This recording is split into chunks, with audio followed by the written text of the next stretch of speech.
ഈ രാത്രിയിലെ തിരുവചന ചിന്തയ്ക്ക് അടിസ്ഥാനമായിട്ട് വളരെ പരിചിതമായ ഒരു തിരുവെടുത്താണ് വായിച്ചത്. എഫേസ്യ ലേഖനം 6-ാം അധ്യായം അതിൻ്റെ 10-ാമത്തെ തിരുവെടുത്ത്. ഈ പരുവത്തിന് നിൽക്കട്ടെ, ഒന്ന് മൈക്ക് കൂടെ വായിച്ചു. ഒടുവിൽ കർത്താവിലും അവന്റെ അമിത ബലത്തിലും ശക്തിപ്പെടുവീൻ. ഒടുവിൽ കർത്താവിലും അവന്റെ അമിത ബലത്തിലും ശക്തിപ്പെടുവീൻ. നമ്മുടെ കരവും ശബ്ദവും ഉയർത്തി ഒരിക്കൽ കൂടി ദൈവത്തെ മഹത്വപ്പെടുത്താം. ഹല്ലേലൂയ. ഇന്ന് രാത്രി ദൈവത്തിൻ്റെ വചനത്തിൽ നിന്ന് നമുക്ക് ധ്യാനിക്കാം. ഈ രാത്രിയിലെ തിരുവചന ചിന്തയ്ക്ക് അടിസ്ഥാനമായിട്ട് വായിച്ചത് എഫേസ്യ ലേഖനം 6-ാം അധ്യായം 10-ാം വാക്യം. വളരെ പരിചിതമായ വാക്യമാണ്. ഒടുവിൽ കർത്താവിലും അവൻ്റെ അമിത ബലത്തിലും ശക്തിപ്പെടണം. വേദപുസ്തകത്തിലെ 66 പുസ്തകങ്ങളിൽ, വിശേഷിച്ച് പഴയ നിയമ പുസ്തകങ്ങൾ 39, പുതിയ നിയമത്തിലെ 27 പുസ്തകങ്ങളിൽ നമുക്കറിയാം 21 പുസ്തകങ്ങൾ ലേഖനങ്ങളാണ്. അത് റോമാലേഖനം മുതൽ യൂദയുടെ ലേഖനം വരെ 21 ലേഖനങ്ങളാണ്. ഇത് ഉപദേശപരമായി ലേഖനങ്ങൾ പഠിച്ചാൽ റോമാലേഖനം വിശ്വാസത്താലുള്ള നീതീകരണമാണ്. കൊരിന്ത ലേഖനം നീതീകരിക്കപ്പെട്ട വിശുദ്ധന്മാരുടെ വിശുദ്ധീകരണം. ഗലാത്യ ലേഖനം അങ്ങനെ വിശുദ്ധീകരിക്കപ്പെട്ട വിശുദ്ധന്മാരുടെ സ്വാതന്ത്ര്യം. എഫേസ്യ ലേഖനം സ്വാതന്ത്ര്യം പ്രാപിച്ച വിശുദ്ധന്മാരുടെ സ്ഥാനമാനങ്ങൾ. ഫിലിപ്പിയ ലേഖനം അങ്ങനെ സ്ഥാനമാനം പ്രാപിച്ച വിശുദ്ധന്മാരുടെ സന്തോഷം. കൊലോസ്യ ലേഖനം സന്തോഷം പ്രാപിച്ച വിശുദ്ധന്മാരുടെ അവകാശത്തെ കാണിക്കുക. തെസ്സലോനിക്കർക്ക് എഴുതിയ ലേഖനങ്ങൾ ഇങ്ങനെയുള്ള അവകാശം പ്രാപിച്ച വിശുദ്ധന്മാരുടെ പ്രത്യാശയെ കുറിക്കുന്നതാണ്. തിമോഥെയോസിൻ്റെ 2 ലേഖനങ്ങളും തീത്തോസിൻ്റെ ലേഖനങ്ങളും അങ്ങനെയുള്ളവർക്ക് തന്നിരിക്കുന്ന പ്രമാണങ്ങളാണ്. എന്ന് പറഞ്ഞാൽ സഭയിൽ എങ്ങനെ നടക്കണം, തോന്നുന്നത് പോലെ നടക്കാനും തോന്നുന്നത് പോലെ പോകാനും ഒന്നും പ്രമാണമില്ല. സഭയ്ക്ക് പ്രമാണമുണ്ട്. ആ പ്രമാണം തിരുവചനത്തിൻ്റെ വെളിച്ചത്തിലാണ്. പൗലോസ് അതുകൊണ്ടാണ് പറയുന്നത്, ഞാൻ വേഗത്തിൽ നിന്റെ അടുക്ക വരുവാൻ ആശിക്കുന്നു, താമസിച്ചു പോയാലോ സത്യത്തിൻ്റെ തൂണും അടിസ്ഥാനമുള്ള ജീവനുള്ള ദൈവത്തിൻ്റെ സഭയാകുന്ന ദൈവാലയത്തിൽ എങ്ങനെ നടക്കണം. ആ വാക്യം ശിവപാസ്തെ ഒന്ന് വായിച്ചേ. ചിലർക്ക് ഈ വാക്യം വലിയ തിട്ടമില്ല. അപ്പോൾ തിമോഥെയോസിൻ്റെ 1-ാം ലേഖനം 3-ാം അധ്യായത്തിൻ്റെ 17 മുതൽ തോന്നുന്നു വായിച്ചാട്ട്. ദൈവത്തിന് മഹത്വം. ഞാൻ വേഗത്തിൽ നിന്റെ അടുക്കൽ വരുമെന്ന് ആശിക്കുന്നു. ഞാൻ വേഗത്തിൽ നിന്റെ അടുക്കൽ വരുവാൻ ആശിക്കുന്നു. താമസിച്ചു പോയാലോ സത്യത്തിന്റെ തൂണും അടിസ്ഥാനവുമായി ജീവനുള്ള ദൈവത്തിന്റെ സഭയാകുന്ന ദൈവാലയത്തിൽ നടക്കേണ്ടത്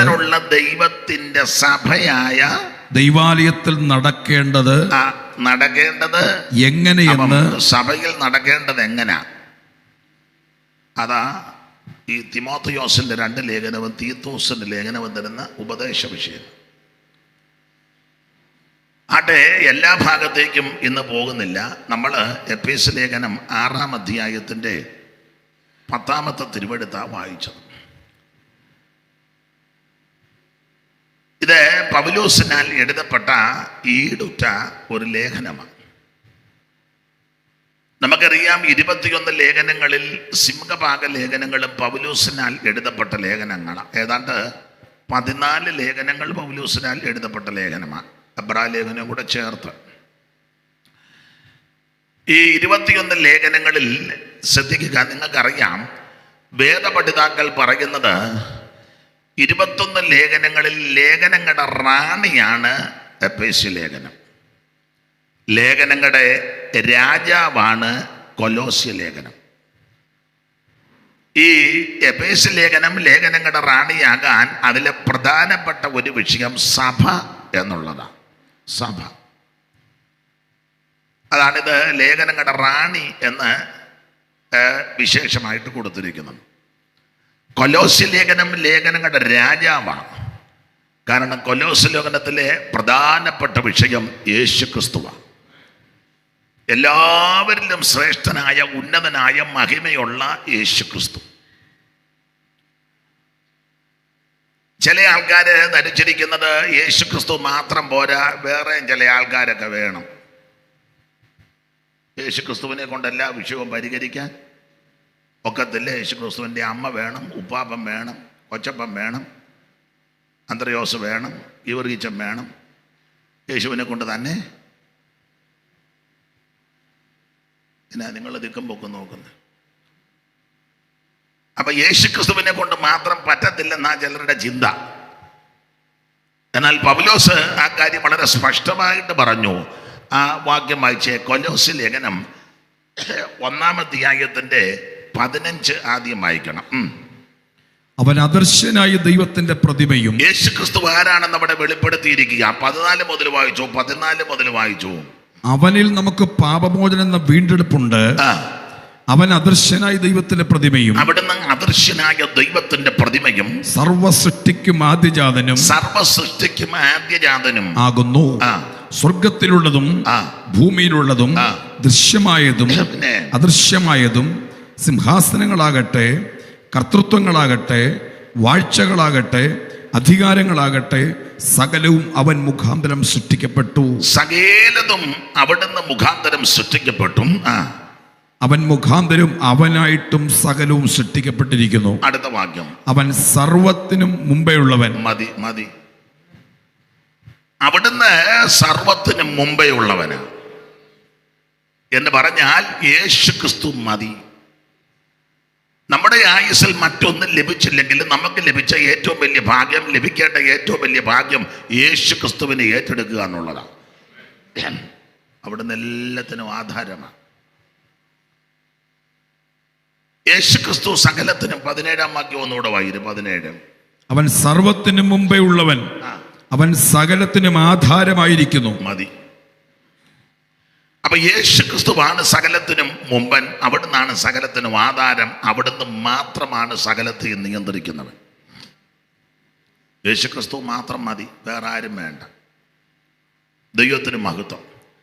അപ്പോൾ കൊലോസ്യ ലേഖനത്തിലെ പ്രതിപാദ്യ വിഷയം എല്ലാറ്റിനും മുമ്പനായ ശ്രേഷ്ഠനാകുന്ന ഉന്നതനാകുന്ന യേശു ക്രിസ്തു. അതവിടെ തെളിയിക്കുന്നത്. കൊലോസ്യ സഭയിലൊക്കെ തത്വജ്ഞാനികളും വലിയ വിദ്യാഭ്യാസം ഉള്ളവരും നിപുണന്മാരൊക്കെ ഉണ്ട്. അതുകൊണ്ട് പൗലോസ് അതുകൊണ്ടാണ് പറഞ്ഞ്, വെറും തത്വജ്ഞാനവും വഞ്ചന കൊണ്ട് ആരും നിങ്ങളെ ചതിക്കുകയോ ഒന്നും ചെയ്യരുത്, ആരും നിങ്ങളെ കവർന്ന് കളയുകയും ചെയ്യരുത്. നമുക്ക് ആവശ്യം, നമുക്ക് യേശു ക്രിസ്തു മതി. ഇന്ന് രാത്രി അത് തന്നെ ഇവിടെ വീണ്ടും പറയുന്നത്. അതെ, അപ്പോൾ കൊലോസ്യ ലേഖനം ലേഖനങ്ങളുടെ റാണിയും, എഫീസ് ലേഖനം കൊലോസ്യ ലേഖനം ലേഖനങ്ങളുടെ രാജാവും, എഫീസ് ലേഖനം ലേഖനങ്ങളുടെ റാണിയാണ്. ആ ലേഖനങ്ങളുടെ റാണിയാകുന്ന എഫീസ് ലേഖനം 6-ാം അധ്യായത്തിൽ നിന്നാണ് നമ്മൾ ഇന്ന് രാത്രി കുറുവാക്യം വായിച്ചത്. എഫീസ് ലേഖനത്തിന് ധാരാളം വിശേഷതയുണ്ട്. ഒരു വേദപണ്ഡിതാവ് പറഞ്ഞിരിക്കുന്നത്, എഫീസ് ലേഖനത്തിൻ്റെ ഒരു വിശേഷത, ഇത് ഏടുകളുടെ ഒരു പുസ്തകമാണ്. 6 അധ്യായമുണ്ട് എഫീസ് ലേഖനത്തിൽ. 6 അധ്യായത്തിലും ഏടുകളുടെ ഒരു പട്ടിക കാണാം. അവിടെ 1-ാം അധ്യായം പഠിച്ചാൽ ദൈവത്തിന് മഹത്വം, അവിടെ 1-2 കാര്യങ്ങളെ ദർശിക്കുന്നുണ്ട്. എഫീസ് ലേഖനം 1-ാം അധ്യായം 5 മുതലുള്ള തിരുവെടുത്തൊന്ന് വായിച്ചേ. നാം തനസരിൽ വിശുദ്ധരും നിഷ്കളങ്കരുമാകേണ്ടതിന് അവൻ ലോകസ്ഥാപനത്തിന് മുമ്പേ നമ്മെ അവൻ തിരഞ്ഞെടുക്കുകയും തിരുഹിതത്തിന്റെ പ്രസാദപ്രകാരം യേശുക്രിസ്തു മുഖാന്തരം. വായിച്ച് അധികം സമയം കളയുന്നില്ല, വിഷയം അതല്ലാത്തത് കൊണ്ട് അധികം വിവരിക്കുന്നില്ല. നിങ്ങൾ വചനപരിജ്ഞാനമുള്ളവരായി എന്നെ കേൾക്കുന്നവർ. അപ്പോൾ 1-ാം അധ്യായത്തിൽ ദൈവസഭയ്ക്ക് ദൈവം തമ്പുരാൻ ചെയ്ത 7 കാര്യങ്ങൾ, ഏടുകളുടെ പുസ്തകമാണ്. 1-ാം അധ്യായത്തിൽ ദൈവം സഭയ്ക്ക് ചെയ്ത 7 കാര്യങ്ങളാണ്. ആ 5-ാം വാക്യം മുതൽ 14-ാമത്തെ വാക്യം വരെ അവിടെ രേഖപ്പെടുത്തി. മുൻനിയമനവും അച്ചാരവും തെരഞ്ഞെടുപ്പും ദത്തെടുപ്പും, അങ്ങനെ 7 കൂട്ടം കാര്യം ദൈവം സഭയ്ക്ക് ചെയ്തതാണ്. 2-ാം അധ്യായത്തിലേക്ക് വരുമ്പോൾ ആ 2-ാം അധ്യായത്തിന്റെ 11-12 തിരുവെഴുത്തുകൾ വായിക്കുമ്പോൾ ജാതികളുടെ അധപ്പതിച്ച 7 അവസ്ഥ, ജാതികളുടെ അധപ്പതിച്ച 7 അവസ്ഥ. 2:11 മുതൽ ആകയാൽ നിങ്ങൾ മുമ്പേ പ്രകൃതിയാൽ ജാതികളായിരുന്നു,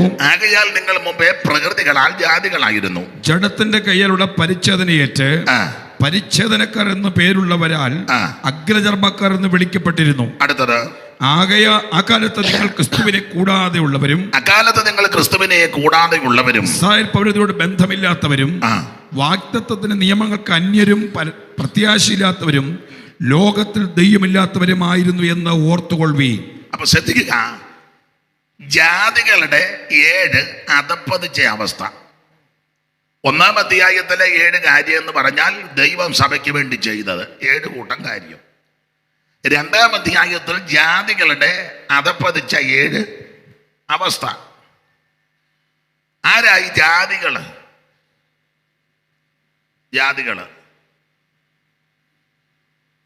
നമ്മള് ധരിച്ചു വച്ചിരിക്കുന്നത് നമ്മളൊരു ചെല്ലൊരു ജാതികളാണ്. ഈ വേദപുസ്തകം പഠിപ്പിക്കുന്ന, ഞാൻ വേദപുസ്തകത്തിൽ നിന്നാ പറയുന്നത് കേട്ടോ. നിങ്ങളുടെ ഇരിപ്പ് കണ്ടിട്ട് നിങ്ങൾക്ക് അത് താല്പര്യവും ഇല്ലെന്ന് തോന്നുന്നു.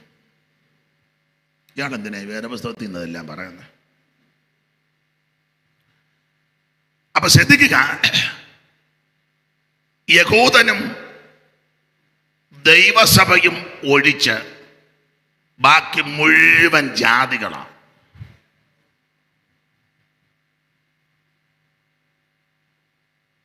ഇവിടെ യഹൂദന്മാരാരും ഇല്ലല്ലോ, ഉണ്ട് ഒന്ന് കൈ പൊക്ക്, കണ്ടുവച്ച് പോകാൻ ഒത്തിരി നാളായി, ഒന്ന് കാണണമെന്ന് ഓർത്തിട്ട് ഇല്ല.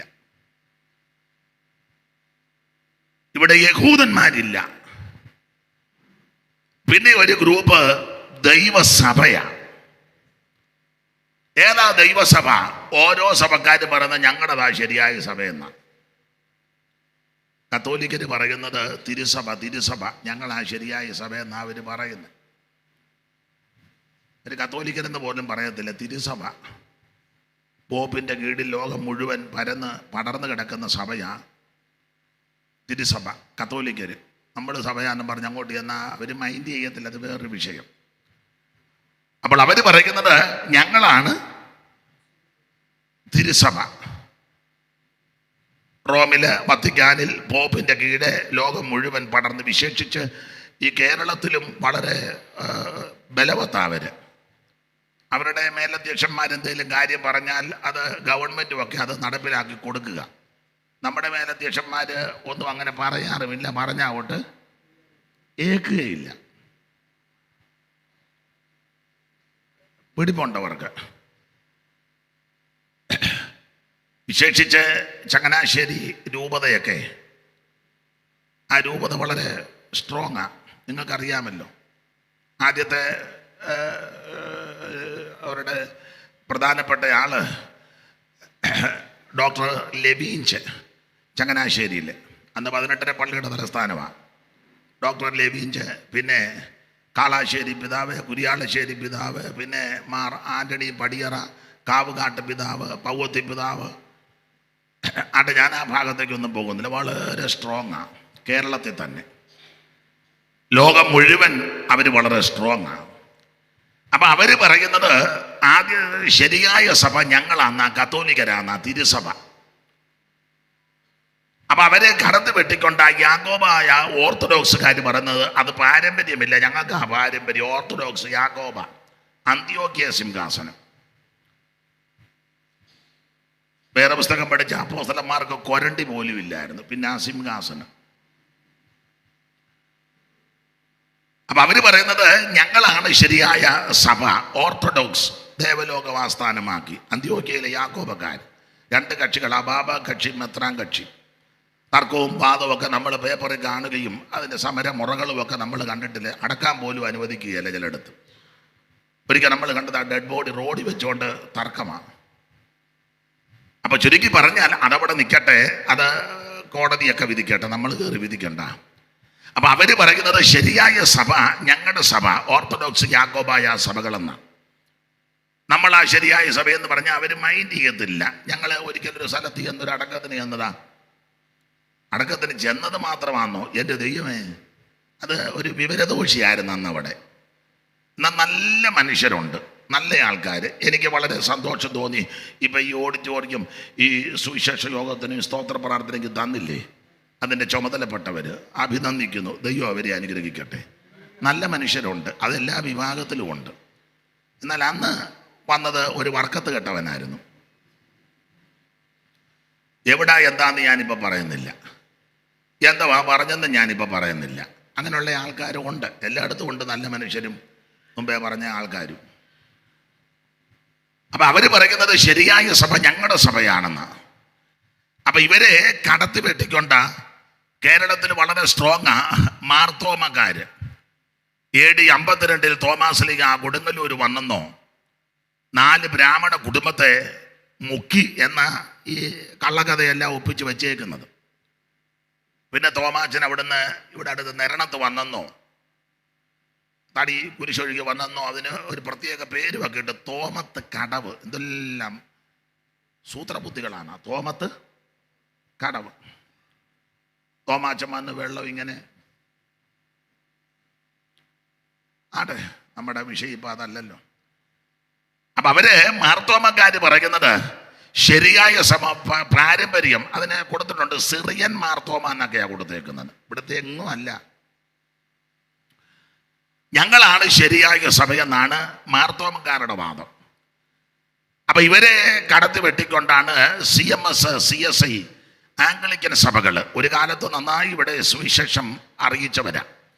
അധകൃതരാകുന്നവർക്ക് വേണ്ടി വളരെ ബന്ധപ്പെട്ടവരാ. അവർ പറയുന്നത് ഞങ്ങളാണ് ശരിയായ സഭ. കേരളത്തിലെ അല്ല, ഇന്ത്യയിലെ മിക്ക പട്ടണങ്ങളെല്ലാം അവർക്ക് സ്വാധീനമുണ്ട്. അവരുടെ സ്ഥാപന ജംഗമ വസ്തുക്കളും പള്ളിയും അതിനോട് ചുറ്റുപാട് നല്ല ഭൗതികമായിട്ടൊക്കെ നല്ല സെറ്റപ്പാ. പിള്ളേരുടെ ഭാഷയെ പറഞ്ഞു. നിങ്ങൾ കേരളത്തിലെ പ്രധാന പട്ടണങ്ങളെല്ലാം എടുത്തേ, ബാംഗ്ലൂർ ചെന്ന്, ചെന്നൈ ചെന്ന്, എല്ലായിടത്തും കൽക്കട്ട, എല്ലാവർക്കും നല്ല സ്ട്രോങ്ങാണ്. അപ്പം അത് എത്രമാത്രം അവർ നന്നായിട്ട് വിനിയോഗിക്കുന്നു എന്നുള്ളത് ചിന്തിക്കേണ്ടിയിരിക്കുന്നു. അപ്പം അവർ പറയുന്നത് ശരിയായ സഭ CSI CMS സഭകളാണ്.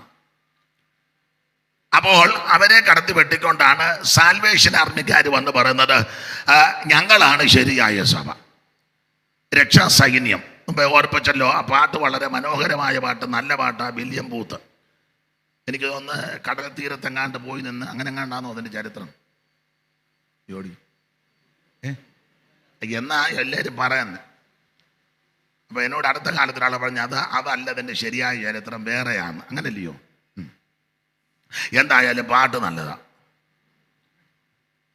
ഒരിക്കൽ ഞാനൊരു സ്ഥലത്ത് ചെന്നപ്പോൾ ആ പാട്ട് പാടി തീ കത്തുന്ന ആരാധന. സ്തോത്രം, അത്രയ്ക്ക് നല്ല പാട്ടാണ്. ദൈവത്തിന് മഹത്വം. അപ്പോൾ സാൽവേഷൻ ആർമി സഭക്കാര് പറഞ്ഞ ശരിയായ സഭ ഞങ്ങളുടെ സഭയാണ്. എല്ലാവരും അങ്ങനെ പറയുന്നത്. ഇവരെ എല്ലാം കടത്തി വെട്ടിക്കൊണ്ടാണ് ബ്രദറൻ പ്രസ്ഥാനം. നാഗൽ സാഹിബും നോയൽ സാഹിബും ഒക്കെ ഇവിടെ വന്നല്ലോ. പിന്നെ വിയോജിത പ്രസ്ഥാനത്തിന് നാന്ദി കുറിച്ച് സൈമൺ സാറുമൊക്കെ ചേർന്ന് യോജിച്ച് അവർ പറയുന്നത് ശരിയായ സഭ ബ്രദറൻ സഭയാണെന്ന്. ഒരു വാക്യം എടുത്താൽ അത് ചെറിയ വാക്യമാണെന്നേലും വലുതാണെന്നേലും അത് 10ആയിട്ട് കീറി അതിനെ ഒന്നുകൂടെ 4ആയിട്ട് കീറി അതിനെ 2ആയിട്ട് കീറാവുന്നതിൻ്റെ പരമാവധി കീറി പോയിന്റ് ഉപപോയിന്റും എല്ലാം വെച്ച് നല്ല അടുക്കടുക്കായിട്ട് പറയാൻ മിടുക്കന്മാരവിടെ ഉണ്ട് ദൈവവചനത്തിൽ നിന്ന്. മൺമറഞ്ഞ YSKL സാറ്, സൈമൺ സാറ്, അടുത്ത കാലത്ത് കടന്നു പോയത് പുതുപ്പള്ളിയിലെ MM സക്കറിയ, KG തോമാച്ചനെ, KG കുര്യച്ചായന്, ഇപ്പോഴും പ്രഗത്ഭരായ ധാരാളം OM ശാമുവേൽ അവർ ക്ഷീണിതനായെങ്കിലും വളരെ പണ്ഡിത ശിരോമണിയ OM ശാമുവേൽ, പിന്നെ ഇപ്പോഴുള്ള ധാരാളം പ്രസംഗകര്, ചാണ്ടപ്പിള്ള അടക്കമുള്ള ശ്രേഷ്ഠരായ കർത്തൃദാസന്മാർ. അപ്പോൾ അവര് പറയുന്നത് സഹോദര സഭ, ശരിയായ സഭ ബ്രദറിന് സഭയാണെന്ന് വാക്യങ്ങളൊക്കെ എടുത്ത് തെളിയിച്ചാ പോകുന്നത്. അപ്പൊ ഇവരെ കടത്തി വെട്ടിക്കൊണ്ട പെന്തിക്കോസുകാർ പറയുന്നത് ഞങ്ങളാണ് ശരിയായ സഭ. ഇതൊന്നും ശരിയായ സഭ അല്ല. പെന്തിക്കോസ്, മാളികമുറി തുടങ്ങിയ സഭ, അപ്പോസ്തലപ്രവൃത്തി 2 ഒക്കെ എടുത്ത് പിള്ളേരുടെ ഭാഷ പറഞ്ഞ നല്ല കീച്ചെന്ന്. അപ്പോൾ പെന്തിക്കോസുകാർ പറയുന്നത് ശരിയായ സഭ പെന്തിക്കോസാന്നാ പറയുന്നത്. അതിന് വാക്യങ്ങളും അതിൻ്റെ അന്തരീക്ഷവും പാട്ടും ഒക്കെ ആയിട്ട് നല്ല കൊണ്ടുപിടിക്കുക. ഈ പെന്തിക്കോസിൽ തന്നെ പല വിഭാഗമുണ്ട്. അതിൽ വേറെ ഞങ്ങളുടെ ഒരു വിഭാഗമാണ് പഴയ CPM, അല്ലെങ്കിൽ ഇപ്പോഴത്തെ TPM. ഇപ്പോഴും CPMകാർ കുറച്ചുണ്ട്, കൂടുതലും TPM. അവർ പറഞ്ഞത് ഒന്നും സഭയല്ല. അവരുടെ ഹാളിൻ്റെ വാതിക്കൽ എഴുതി വെച്ചിട്ടുണ്ട്, വരിക കുഞ്ഞാട്ടിൻ്റെ കാന്തയായ മണവാട്ടിയെ കാണിച്ചു തരാം. നമ്മൾ ചെല്ലാനാ പറഞ്ഞത്, കാണിച്ചു തരാമെന്ന്. അപ്പം അവർ പറയുന്നത് ശരിയായ സഭ TPM ആണ്, മണവാട്ടി സഭ. വിറ്റവരും വിട്ടവരും ത്യാഗികളും മറഞ്ഞിരിക്കുന്നവരും. അപ്പം അതിനെ വാക്യങ്ങളും ഒക്കെ എടുത്ത് തെളിയിച്ചായി പറയുന്നത് അപ്പോസ്തലിക ഉപദേശത്തിൽ നിൽക്കുന്ന സഭ. അപ്പം ഞാനിത് സൂചിപ്പിച്ചത് എല്ലാ സഭക്കാരും വാദിക്കുന്നതും തർക്കിക്കുന്നതും സ്ഥാപിക്കാൻ തുനിയുന്നതും ഞങ്ങളാണ് ശരിയായ സഭ, ഞങ്ങൾ ഉൾപ്പെട്ട് നിൽക്കുന്നത് ആ ശരിയായ സഭ. അതല്ല അവിടെ നിൽക്കട്ടെ, വേദപുസ്തകം എന്താ പറയുന്നത്? അതല്ലേ നമ്മുടെ അടിസ്ഥാനം. വേദപുസ്തകം എന്താ, ഏതാ സഭ? ഒരു വാക്യം വായിച്ചു, അറിവുള്ളതാണെന്നല്ലോ. 2:47 പെട്ടെന്ന് വായിര്. അപ്പോസ്തലപ്രവൃത്തി 2:47 വാക്യം ഒന്ന് വായിച്ചു. എല്ലാവരും കേൾക്ക്, ഏതാ സഭയെന്ന്. ഞാനത് പറഞ്ഞൊരു ആലോക്യം ഉണ്ടാക്കരുത്. ഒരുമനപ്പെട്ട ദിനംപ്രതി ദൈവാലയത്തിൽ കൂടി വരികയും വീട്ടിൽ അപ്പം നുറുക്കിക്കൊണ്ട് ഉല്ലാസവും ഹൃദയപരമാർത്ഥയും കൊണ്ട് ഭക്ഷണം കഴിക്കുകയും ദൈവത്തെ സ്തുതിക്കുകയും സകല ജനത്തിന് കൃപ അനുഭവിക്കുകയും ചെയ്തു. കർത്താവ് രക്ഷിക്കപ്പെടുന്നവരെ ദിനംപ്രതി സഭയോട് ചേർത്തുകൊണ്ടിരുന്നു. കർത്താവ് രക്ഷിക്കപ്പെടുന്നവരെ അല്ലെങ്കിൽ രക്ഷിക്കപ്പെട്ടവരെ ദിനംപ്രതി സഭയോട്. അപ്പൊ ഏതാണ് സഭ? രക്ഷിക്കപ്പെട്ടവരുടെ കൂട്ടം. ആമേൻ. അല്ലാത്തതൊന്നും സഭയല്ല. അല്ലാത്തടത്തെല്ലാം ബിൽഡിംഗ് ഉണ്ട്, വസ്ത്രം ഇതുപോലെ ഇഷ്ടം പോലെ തുണിയുണ്ട്, നല്ല ബോർഡ് എഴുതി വെച്ചിട്ടുണ്ട്, രാത്രി ലൈറ്റ് വിട്ട് കൊടുത്തിട്ടുണ്ട്, എതിലേ പോയാലും കാണാം. വലിയ സെമിത്തേരി ഉണ്ട്. സെമിത്തേരി വലുതായാവല്ലോ സഭയാകുമോ? കെട്ടിടം വലുതായിട്ട് പണിതാ സഭയാകുമോ? 10 മീറ്റർ തുണി എടുത്തേച്ച് പെടലി മുതൽ ബട്ടൺസ് വെച്ചുകൊണ്ട് സഭയാകുമോ? ആള് കണ്ടമാനം കൂടിയാ സഭയാകുമോ? ഒച്ചയും ബഹളവും വെച്ചാ സഭയാകുമോ? വിശുദ്ധ തിരുവെടുത്ത് പറയുന്നത് രക്ഷിക്കപ്പെട്ടവരുടെ കൂട്ടമാണ് സഭ. അതുകൊണ്ട് ഇന്ന് രാത്രി എന്നെ കേൾക്കുന്ന പ്രിയരെ, സകല ആൾക്കാരും രക്ഷിക്കപ്പെടണം. രക്ഷപ്പെടാൻ ഒറ്റ മാർഗം, ഒറ്റ വഴി, യേശു ക്രിസ്തു മാത്രം. മറ്റൊരുത്തനും രക്ഷയില്ല. നാം രക്ഷിക്കപ്പെടുവാൻ ആകാശത്തിന് കീഴിൽ മനുഷ്യരുടെ ഇടയിൽ നൽകപ്പെട്ട ഒരേ ഒരു നാമം യേശു ക്രിസ്തുവിന്റെ പരിശുദ്ധ നാമമാ. സ്തോത്രം. ഞാൻ നിങ്ങൾ പാടിയ പാട്ടിൻ്റെ വരി ഒന്ന് തെറ്റുമെന്നറിയാം, ട്യൂണ് തെറ്റും. എന്നാലും സന്തോഷം കൊണ്ടൊന്ന് പാടുകയല്ല, ഞാനങ്ങ് പറയുക, നിങ്ങളാ പാടിയത്. രക്ഷയാം ദിവ്യ സ്നേഹ കടലേ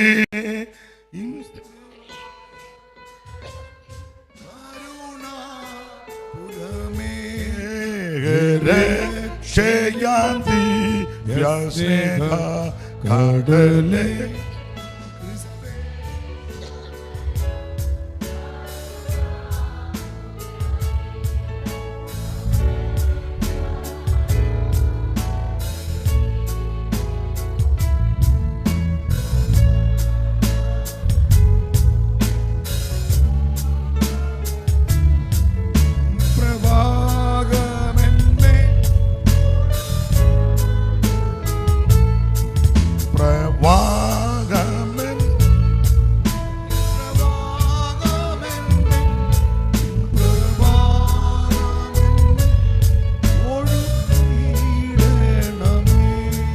ശ്രദ്ധിക്കുക.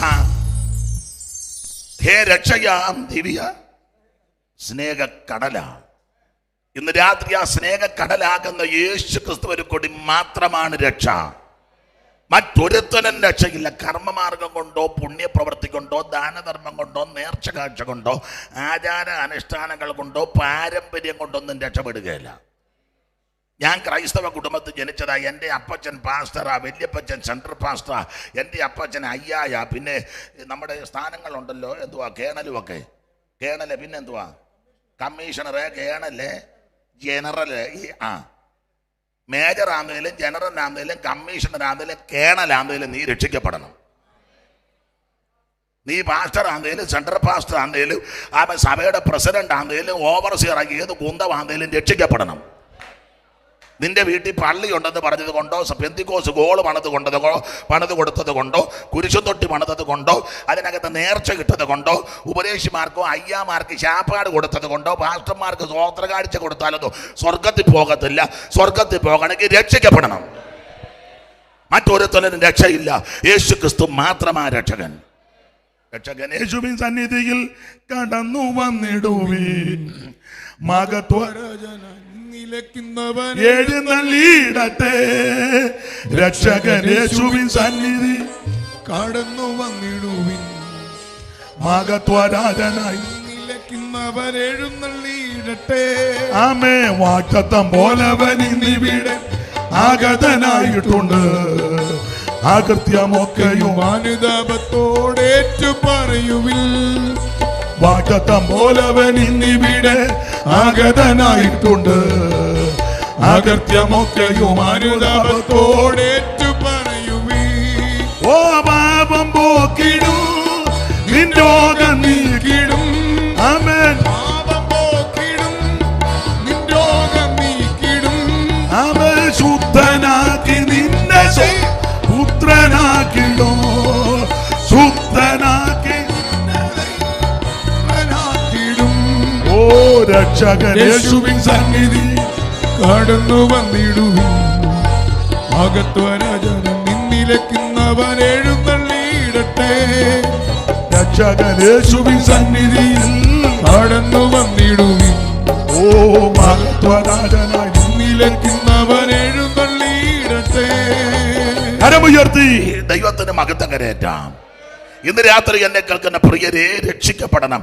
രക്ഷിക്കപ്പെട്ടവരുടെ കൂട്ടമാണ് ദൈവസഭ. അല്ലാതെ തോന്നുന്ന സഭയല്ല, അല്ലാത്തതെല്ലാം സംഘടനകളാണ്. ഇവിടെ വേദ പുസ്തകത്തിൽ വളരെ സ്പഷ്ടമായിട്ട് എഴുതി വച്ചിരിക്കുക, കർത്താവ് രക്ഷിക്കപ്പെട്ടവരെ ദിനം പ്രതി രക്ഷിക്കപ്പെടണം. അതിന് 5 പൈസ മുടക്കണ്ട, അരക്കാശ് മുടക്കണ്ട, ഭൗതിക ഒന്നും കൊടുക്കണ്ട.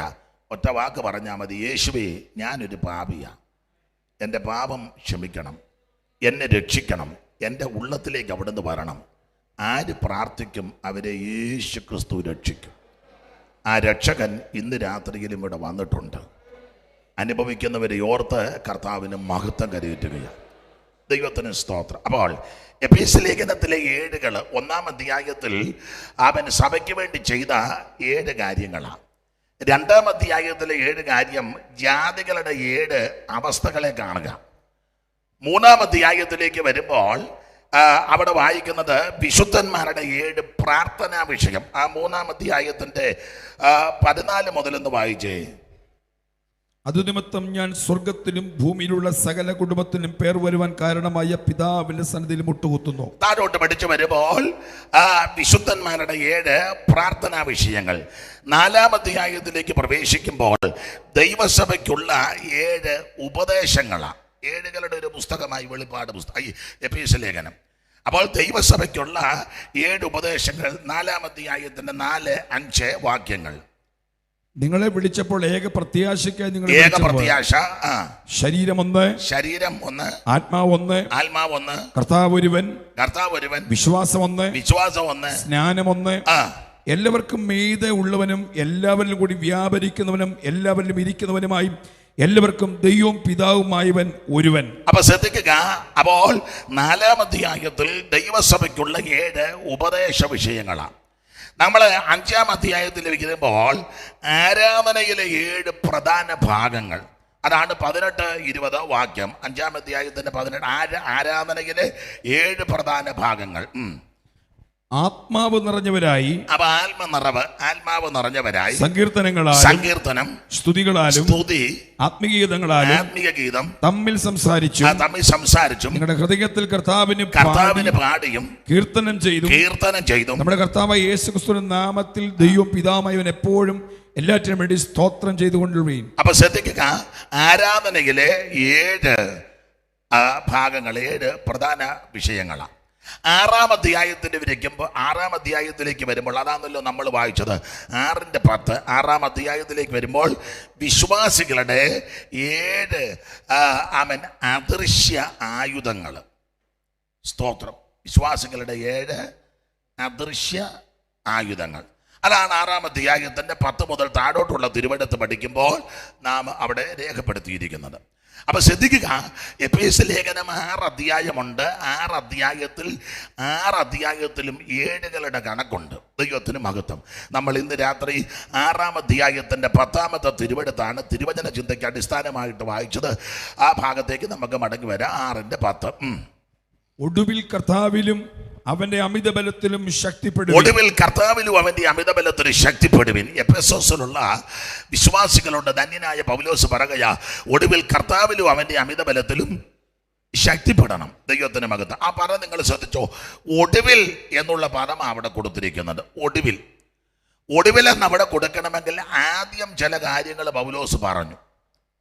ഞാൻ എപ്പോഴും പറയും, ആദ്യം എന്തോ പറഞ്ഞെന്ന് ചോദിച്ചാൽ എൻ്റെ ഭാഷയിൽ പറഞ്ഞാൽ ആദ്യം 6 ഗ്രൂപ്പിൽപ്പെട്ട ആൾക്കാരെ വിളിച്ച് അവർക്ക് നിർദ്ദേശം കൊടുത്തു. 6 ഗ്രൂപ്പുകാർ. അതിലൊന്ന് ഭാര്യ, 2 ഭർത്താവ്, 3 മക്കള്, 4 പിതാക്കന്മാർ, 5 ദാസൻ, 6 യജമാനന്മാര്. ക്രമത്താലി ഒന്ന് വായിച്ചേ. 5:22. ഭാര്യമാര്. ഇനി 5:25. ഭർത്താക്കന്മാര് 6:1. മക്കളെ 6:4. പിതാക്കന്മാര് 6:5. ദാസന്മാര് 6:9. യജമാനന്മാര്. അപ്പോൾ 6 ഗ്രൂപ്പിൽപ്പെട്ട ആൾക്കാരെ പൗലോസ് വിളിച്ചു സംബോധന ചെയ്ത ഈ കാര്യം പറഞ്ഞത്. എന്നിട്ട് 10 നോട്ടീസ് വായിക്കുക. ഇത് കേക്ക് നോട്ടീസാണോ ഇപ്പം വായിക്കുന്നത്? ഇത് കഴിഞ്ഞ് വായിക്കാം. അപ്പൊ ശ്രദ്ധിച്ചേ, 6 ഗ്രൂപ്പിനെ വിളിച്ച പൗലോസ് നിർദ്ദേശങ്ങൾ കൊടുത്തു. അത് നെടുങ്ങാടപ്പള്ളി കൺവെൻഷൻ്റെ നോട്ടീസാണ്. ഞാനും ഉണ്ട്. പോയാ നമുക്ക് അവിടെയും. അപ്പോൾ ആദ്യം ഭാര്യമാരെ വിളിച്ചു, പിന്നെ ഭർത്താക്കന്മാരെ സംബോധന ചെയ്തു, പിന്നെ മക്കളെ വിളിച്ചു, പിതാക്കന്മാരെ വിളിച്ചു, ദാസന്മാരെ വിളിച്ചു, യജമാനന്മാരെ വിളിച്ചു. 5:22 മുതൽ 6:9 വരെ 6 ഗ്രൂപ്പിൽപ്പെട്ട ആൾക്കാർക്ക് നിർദ്ദേശങ്ങൾ വീണ്ടും വണ്ണം കൊടുത്തതിന് ശേഷം 6:10 ഇവരോടെല്ലാവരും കൂടെ ചേർന്ന് ആ പൗലോസ് പറഞ്ഞത്, ഇതൊക്കെ ആണെങ്കിലും ഒടുവിൽ കർത്താവിലും അമിതബലത്തിലും ശക്തിപ്പെട്ടോണം. ഇന്ന് രാത്രിയും എനിക്ക് നിങ്ങളോടും ഈ ശ്രേഷ്ഠനായ കർത്തദാസന്മാരോടും എല്ലാം പറയാനുള്ളത്, ഒടുവിൽ കർത്താവിലും അമിതബലത്തിലും ശക്തിപ്പെടണം. അപ്പോൾ 6 ഗ്രൂപ്പുകാരെ വിളിച്ച് അവർക്ക് നിർദ്ദേശം കൊടുത്തു. ഈ ഒന്നാമത് വിളിച്ചത് ഭാര്യമാരെ 5:22. ഭാര്യമാരെ കർത്താവിനെന്ന പോലെ സ്വന്തം ഭർത്താക്കന്മാർക്ക് കീഴടങ്ങുകയും. അപ്പോൾ ഭർത്താവിനോട് എങ്ങനെ ഇടപെടണം, ഭർത്താവിനെ എങ്ങനെ ശുശ്രൂഷിക്കണം, എങ്ങനെ കരുതണം, ഇതൊക്കെയാണ് നിർദ്ദേശങ്ങൾ. ഇതൊക്കെ വിവാഹ ശുശ്രൂഷയിൽ ധാരാളം കാര്യങ്ങൾ നേരത്തെ നന്നായിട്ട് പറയും. ഇപ്പോൾ സമയമില്ലാത്തത് കൊണ്ട് പറയാനൊന്നും പറ്റുന്നില്ല. കല്യാണം നടത്തുമ്പോഴേ അവർ പറയും അധികം പ്രസംഗിക്കരുതെന്നാണ് പറയുന്നത്. എങ്ങനെയും ഇതൊന്ന് നടത്തി വിട്ടേക്കണം. വീട്ടുകാരും പറയും അധികം ഒന്നും പറയരുതെന്ന്. അപ്പം അതുകൊണ്ട് അധികം പറയാത്തത് കൊണ്ട് അതിൻ്റെ കാര്യങ്ങളുമൊക്കെ ഇപ്പോൾ ഉണ്ട്. ഇത് സാധാരണ വിവാഹ ശുശ്രൂഷകളിൽ ഇത് പറയും. ഭാര്യ കീഴ്പ്പെട്ട് ഭർത്താവിനെ അനുസരിച്ച് വിധേയപ്പെട്ട് ബഹുമാനിച്ച് വേണം ജീവിക്കാൻ. സാറ അബ്രഹാമിനെ യജമാനെ അഡോണായി അങ്ങനെ വിളിച്ചത്, യജമാനെ എന്നാ. ഇന്നിപ്പം പിന്നെ അങ്ങനെ ഒന്നും വിളിക്കത്തില്ല. വിളിക്കുമെന്ന് ഞങ്ങൾക്ക് വലിയ പ്രതീക്ഷ ഇല്ല. ഇപ്പം പേരാ വിളിക്കുന്നത്. പേര് വല്ല ഇന്നാണ് ഒരുത്തം വിളിച്ചു, എടാ. അവൻ എന്തായാലും പമ്മി ചെല്ലുന്നതും കണ്ടു. ഡാ അങ്ങോട്ടും ഇങ്ങോട്ടും അങ്ങനെ ഇപ്പോഴത്തെ വിളി അങ്ങനെ. പഴയ ഇവരോടൊക്കെ ചോദിച്ചാൽ പറയും, പഴയ അമ്മമാരൊക്കെ വിളിക്കുന്നത് എടാന്നും വിളിക്കുകയല്ല, ഒന്നും വിളിക്കത്തില്ല. ഞാൻ ശ്രദ്ധിച്ചിട്ടുണ്ട്, പഴയ അപ്പച്ചന്മാരും അമ്മച്ചമാരും ഒക്കെ ഇങ്ങനെ ആ സമയം പിന്നെ ഇങ്ങോട്ടൊന്ന് വന്നേ, അത്രേ ഉള്ളൂ. അതിനകത്തെല്ലാം ഉണ്ട്. അമ്മ ചിലപ്പോൾ അടുക്കള ഇരുന്ന് ഇങ്ങനെ കേട്ടോ, പുള്ളി കേൾക്കുകയും ചെയ്യും. ഇപ്പം എല്ലാം തല തിരിഞ്ഞു. ഡാ, അവനെ പെമ്പട്ടി പോകും പോലെ പോകുക അവിടെ പുറകെ. അങ്ങനത്തെ ഒരു കാലമാണ്. നിങ്ങൾ ഞാൻ ചിരിക്കുക അങ്ങനല്ലയോ മോനെ? അല്ലേ? എന്നെ സങ്കടപ്പെട്ടിരിക്കുന്നത്. ദൈവത്തിൻ്റെ മഹത്വം. ഭർത്താവിനെ ബഹുമാനിക്കണം. എൻ്റെ വല്യമ്മച്ചി ഇപ്പോഴും ഉണ്ട്, എൻ്റെ കൂടെ ഉണ്ട്. ഇപ്പം 107 വയസ്സ് കഴിഞ്ഞു, 108 കയറുക. അപ്പം പുള്ളിക്കാരി ഒരു അമ്മോപദേശം എന്ന് പറഞ്ഞൊരു കവിത ചൊല്ലും. ഇപ്പം ചൊല്ലാനൊന്നും വയ്യ. അന്ന് എൻ്റെ കയ്യിലുണ്ട് ആ കവിത. അത് മകളെ വിവാഹം കഴിക്കുന്നതിൻ്റെ തലേന്ന് അമ്മ മകൾക്ക് പറഞ്ഞു കൊടുക്കുന്ന ഉപദേശമാണ്. അതിന് ഹെഡിങ് ഇതാ, അമ്മോപദേശം. നല്ല രീതിയാണ് അത് ചൊല്ലാം. വല്യമ്മച്ചി നന്നായിട്ട് ചൊല്ലും, ഞാൻ കേട്ടിട്ടുണ്ട്. അതിനകത്ത് ഒരു വരി, ഒത്തിരി വരികളുണ്ട്. ഒരു വരി, കാലത്തേ ഉണർന്ന ആദരാൽ കാന്തൻ്റെ കാല് തൊട്ട് വന്നിക്കണമെന്ന്. രാവിലെ എഴുന്നേറ്റ് ഭർത്താവിൻ്റെ കാല് മിക്കവാറും കാലേ വാരി അലക്കാതിരുന്ന ഭാഗ്യമെന്ന് കരുതിയാൽ മതി. പിന്നെ ആ കാല് തൊട്ട് നല്ല വരികളാണ് അതിനകത്ത്. പണ്ട് അങ്ങനെയൊക്കെയുള്ളൊരു ജീവിതം ഉണ്ടായിരുന്നു കേട്ടോ. ഭർത്താവ് ഭക്ഷിക്കാതെ ഭാര്യയും ഭക്ഷിക്കത്തില്ല അന്ന്. ഇപ്പം സാഹചര്യമൊക്കെ മാറി, വ്യവസ്ഥിതികളൊക്കെ ഒത്തിരി വ്യത്യാസമായി. പഴയ അമ്മമാരോടൊക്കെ ചോദിച്ചാൽ പറഞ്ഞു തരും. ഞാൻ കണ്ടിട്ടുണ്ട്, നിങ്ങൾ അനുഭവസ്ഥരാ. ആഹാരം പാകമായാൽ ആദ്യം അപ്പനാ വിളമ്പി മാറ്റി വെക്കുന്നത്.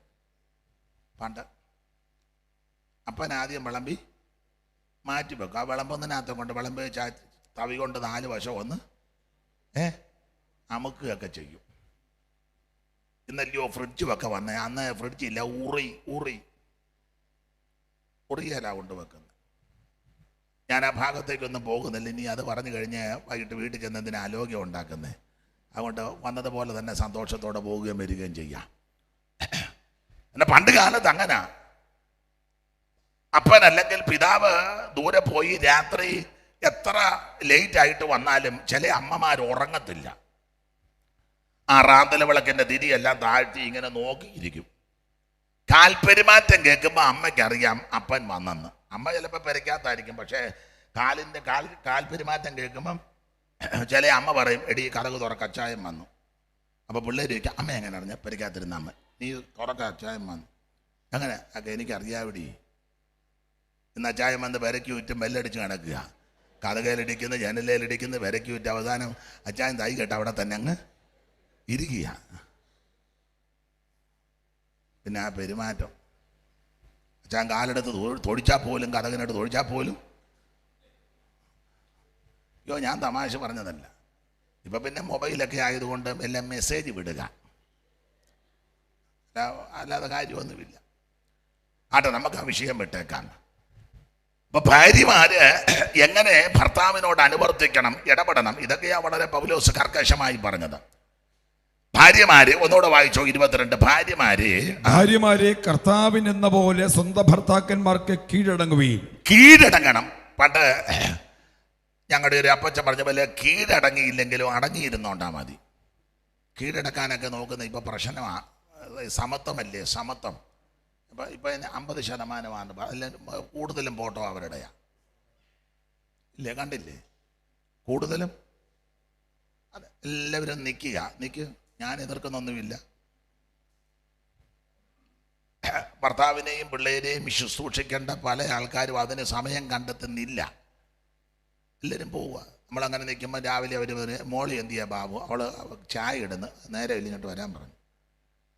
കാരണം കൊണ്ടുപോകും. പിന്നെ പോകുന്ന പോക്കിന് മോളി ചായ ഇട്ടേച്ച് പിള്ളേർക്കും കൊടുത്തേക്കണം, പാത്രം കഴുകി വെച്ചേക്കണം. ഞാൻ ഗ്ലാസ് കഴുകി ഊപ്പാട് വരിക. ഒന്നും ഞാൻ വിവരിക്കുന്നില്ല. അട്ട് നമുക്ക് ആ ഭാഗം വിട്ടേക്കാം. അപ്പൊ ഇത് എങ്ങനെ ജീവിക്കണം? കർക്കശമായ ഉപദേശങ്ങളാണ്. ഭാര്യമാരെ കർത്താവിന് എന്നതുപോലെ സ്വന്തം ഭർത്താക്കന്മാർക്ക് കീഴടങ്ങണം, അനുസരിക്കണം, വിധേയപ്പെടണം, വിനയപ്പെടണം. ഞാൻ എല്ലാ ഭാഗവും എടുക്കുന്നില്ല, എടുത്ത വാക്യത്തോട് കൂറ് പുലർത്തണമല്ലോ. ഇനി ഭർത്താക്കന്മാർക്കുമുണ്ട് നിർദ്ദേശം. 25-ാം വാക്യം, ഭർത്താക്കന്മാരെ ക്രിസ്തു സഭയെ സ്നേഹിച്ചതുപോലെ നിങ്ങളുടെ ഭാര്യമാരെ സ്നേഹിപ്പീൻ. യേശു ക്രിസ്തു സഭയെ സ്നേഹിച്ചതുപോലെ ഭർത്താവ് ഭാര്യയെ സ്നേഹിക്കണം. യോഗ്യതയുള്ളത് കൊണ്ടല്ല, ക്വാളിറ്റി ഉള്ളത് കൊണ്ടല്ല, യാതൊരു യോഗ്യതയും യാതൊരു വിശേഷതയും ഇല്ലാതിരുന്നപ്പോഴാ ക്രിസ്തു അവൻ സഭയെ സ്നേഹിച്ചത്, തൻ്റെ ജനത്തെ സ്നേഹിച്ചത്. എന്ന് പറഞ്ഞാൽ ഭർത്താക്കന്മാരോടും അങ്ങനെ, നിങ്ങളുടെ ഇഷ്ടത്തിന് ചിലപ്പോൾ ഭക്ഷണം ഉണ്ടാക്കിയെന്ന് വരികയല്ല, വസ്ത്രം കഴുകി തന്നെന്നോ തേച്ചെന്നോ വേണ്ടതെല്ലാം സമയത്ത് ചെയ്തെന്നോ വരികയല്ല. പക്ഷേ ക്രിസ്തു സഭയെ സ്നേഹിച്ചതുപോലെ അവരെയും സ്നേഹിച്ച് പോറ്റി പുലർത്തണം. എൻ്റെ തുണി കഴുകി തന്നില്ല, എന്നാ ഇന്ന് നീ കഞ്ഞി കുടിക്കണ്ട, എന്തോ ചെയ്യും? തുണി തേച്ചത് ഒത്തില്ല, അതുകൊണ്ട് ഈ ആഴ്ച മുഴുവൻ പട്ടിണി കിടന്നു. അതാണോ മര്യാദ? തെറ്റുണ്ട്, കുറ്റങ്ങളുണ്ട്, കുറവുകളുണ്ട്, ഭോക്ഷത്വമുണ്ട്. അതെല്ലാം നമ്മൾ ക്ഷമിക്കണം. അങ്ങനെ കുടുംബജീവിതം നോക്കൂ. സ്തോത്രം. എന്നാ എല്ലാവരും ഇങ്ങനെ? ക്രിസ്തു സഭയെ സ്നേഹിച്ചതുപോലെ യാതൊരു യോഗ്യതയും ഇല്ലാതിരുന്നപ്പോഴാണ് നമ്മെ സ്നേഹിച്ചത്, യാതൊരു വിശേഷതയും ഇല്ലാതിരുന്നപ്പോഴാണ് നമ്മെ സ്നേഹിച്ചത്. ഇന്ന് രാത്രി ആ സ്നേഹമായിരിക്കണം നമുക്കുള്ളത്. ഭർത്താക്കന്മാർ അങ്ങനെ ആയിരിക്കണം. സ്വന്തം കാര്യം നോക്കുന്ന ഭർത്താവ് ആയിരിക്കരുതെന്നായി പറഞ്ഞതിൻ്റെ അർത്ഥം. അവരെ സംരക്ഷിച്ച് പോറ്റി പുലർത്തി രക്ഷ ചെയ്ത് വേണ്ടതെല്ലാം ചെയ്തു കൊടുക്കണം. നമ്മുടെ കർത്തവ്യമാണ്, കടമയാണ്. അതെ, എല്ലാ ഭാഗവും എടുക്കുന്നില്ല. ഇനി 6-ാം അധ്യായത്തിൻ്റെ 1. മക്കളെ നിങ്ങളുടെ അമ്മയപ്പന്മാരെ കർത്താവിൽ അനുസരിപ്പീൻ. മക്കളെ നിങ്ങളുടെ അമ്മയപ്പന്മാരെ കർത്താവിൽ അനുസരിപ്പീൻ. മക്കളോടുള്ള ഉപദേശമാണ്. അമ്മയപ്പന്മാരെ അനുസരിക്കണം. മാതാപിതാക്കളെ ബഹുമാനിക്കാത്ത, ആദരിക്കാത്ത, കരുതാത്തൊരു കാലത്തിലേക്ക്. എനിക്ക് ബഹുമാനപ്പെട്ട കർത്തദാസൻ മുമ്പേ പറഞ്ഞ ആ പ്രയോഗം വളരെ ഇഷ്ടപ്പെട്ടു. പിള്ളേരുണ്ടാകുക അങ്ങനെ വേണം. ചിലയിടത്ത് ഇഷ്ടം പോലെ പിള്ളേരുണ്ട്, അവസാനം അപ്പനെയും അമ്മയും നോക്കാൻ ആരുമില്ല. ഫോട്ടോയിലൊക്കെ എല്ലാവരും ഇങ്ങനെ നിൽക്കുന്ന കാണാം. ഞാൻ മിക്ക വീടുകളിലുമൊക്കെ ചെല്ലുമ്പോൾ തന്തയെ പിടിച്ച് നടുക്കിരുത്തി ഒരു ടൈയും കെട്ടി, അയാൾക്ക് ഇത് കെട്ടാനും എടുക്കാനും അറിയാമല്ല, എന്നാലും ഫോട്ടോയ്ക്ക് വേണ്ടി അയാൾ ഇങ്ങനെ കുരുക്ക് വീടുവെന്ന് ഓർത്തിരിക്കുക. അമ്മച്ചിയും പിടിച്ച് നടുക്കിരുത്തി, അളയ്ക്കും വയ്യ, മക്കളെല്ലാം കൂടെ വന്ന് നിരന്നിരിക്കുക. പക്ഷേ അവസാന സമയത്ത് ഒരെണ്ണമില്ല. എത്ര എണ്ണത്തിന് എനിക്കറിയാം, ഒരെണ്ണമില്ല. ആ ഫോട്ടോയിലൊക്കെ ചിരിച്ചിരിക്കുമ്പോൾ നമ്മളോർക്കും ഭയങ്കര ആത്മാർത്ഥതയാണ്. ഫോട്ടോയ്ക്ക് പോസ് ചെയ്തതല്ലാതെ ഒരു ആത്മാർത്ഥതയില്ല. എല്ലാവരുടെയും കാര്യമല്ല, എന്നാൽ സിംഹഭാഗം. എത്രയോ മാതാപിതാക്കളെ അനാഥശാലയിൽ കൊണ്ടാക്കുന്നു, എത്രയോ മാതാപിതാക്കളെ വഴിയിൽ ഉപേക്ഷിച്ചു പോകുന്നു. അടുത്ത കാലത്തും വായിച്ചല്ലേ അമ്മയെ ഒരുക്കി വെച്ച് പറഞ്ഞു ഗുരുവായൂരമ്പലത്തിൽ പോകാമെന്ന്. തലയോർത്തൻ്റെ ദൈവമേ, പ്രായമായ സമയത്തെങ്കിലും ഗുരുവായൂരപ്പനെ കാണാൻ ഒക്കെ ഒരു അമ്പലത്തിൽ കൊണ്ടിരുത്തേച്ച് അവർ അമ്മ എവിടെ ഇരിക്കുക, ഞങ്ങൾ അപ്പറേ പോയി തൊഴുതേച്ച് വരാമെന്ന്. ഇന്ന് വരെ തൊഴുത് തീർന്നില്ല. ക്രിസ്ത്യാനി എന്ന് പേര് പറയുന്നവർ മോശമല്ല, അവരുടെ ഇടയിലാ കൂടുതൽ. എത്ര അനാഥശാലയാ ഇല്ലേ? എത്രയോ. എൻ്റെ അനുഭവത്തിൻ്റെ വെളിച്ചത്തിലും കൂടെ പറയാം, സ്വത്തും പണവും ഉള്ളവരാ കൂടുതലും അമ്മയപ്പന്മാരെ നോക്കാത്ത. അതെ, സ്വത്തും പണവും ഒക്കെ ഉള്ളവരാ കൂടുതലും മാതാപിതാക്കളെ ഉപേക്ഷിക്കുന്നത്, അന്വേഷിക്കാത്തത്. എങ്ങനെയും അത് തട്ടിയെടുക്കണം ചാകുന്നതിന് മുന്നേ. അങ്ങനെ എടുത്ത് എത്രയോ പേരുണ്ട്. കള്ളയൊപ്പിട്ട് കള്ളയാധാരം ഉണ്ടാക്കി അപ്പനും അമ്മയും ജീവിച്ചിരിക്കുമ്പോൾ അവര് ഇഷ്ടദാനം തന്നതാണെന്നും പറഞ്ഞ് ആധാരം അടിച്ചു മാറ്റി എത്ര എണ്ണം. പള്ളിയിൽ പോകുന്നതും പെന്തിക്കോസിൽ പോകുന്നതും സാൽവേഷൻ ആർമി പോകുന്നതും മാർത്തോമ, എത്ര എണ്ണം. ദൈവം ഒരിക്കൽ പിടിക്കും. നിനക്ക് നന്മയുണ്ടാകുവാൻ ഈ ഭൂമിയിൽ ദീർഘായുസ്സോടിരിപ്പാൻ അപ്പനെ അമ്മയും ബഹുമാനിക്കണം. മാതാപിതാക്കളെ വേദനിപ്പിക്കരുത്, മാതാപിതാക്കളെ ഉപദ്രവിക്കരുത്, മാതാപിതാക്കളെ കരയിപ്പിക്കരുത്. പ്രായമുള്ള അപ്പനും അമ്മയും വീട്ടിൽ കാണും, അവരെ ബഹുമാനിക്കണം. ചിലപ്പം പിടിവാശിയൊക്കെ കാണും, ഇല്ലെന്നൊന്നും ഞാൻ പറയുന്നില്ല. നിങ്ങളിപ്പോൾ പറയും ഭാഷയ്ക്ക് പറഞ്ഞു വെച്ച് പോയാൽ മതി, ഇത് തള്ളയാതാ സാധനമെന്നറിയാമോ?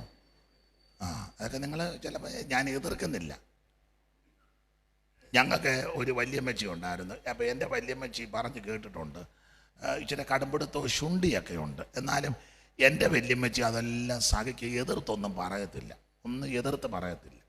അതുകൊണ്ടാണ് ഇപ്പം 107 വയസ്സായപ്പോഴും ഞങ്ങൾ മക്കളെല്ലാം മരിച്ചു, ഒരു മരുമകൾ മാത്രമേ ഉള്ളൂ. ബാക്കി കൊച്ചുമക്കളും കൊച്ചുമക്കളുടെ മരുമക്കളും അവരുടെ മക്കളുമൊക്കെ അമ്മച്ചിയെ ശുശ്രൂഷിക്കുന്നത്. എല്ലാവർക്കും വലിയ കാര്യമാണ്, വലിയ കാര്യം.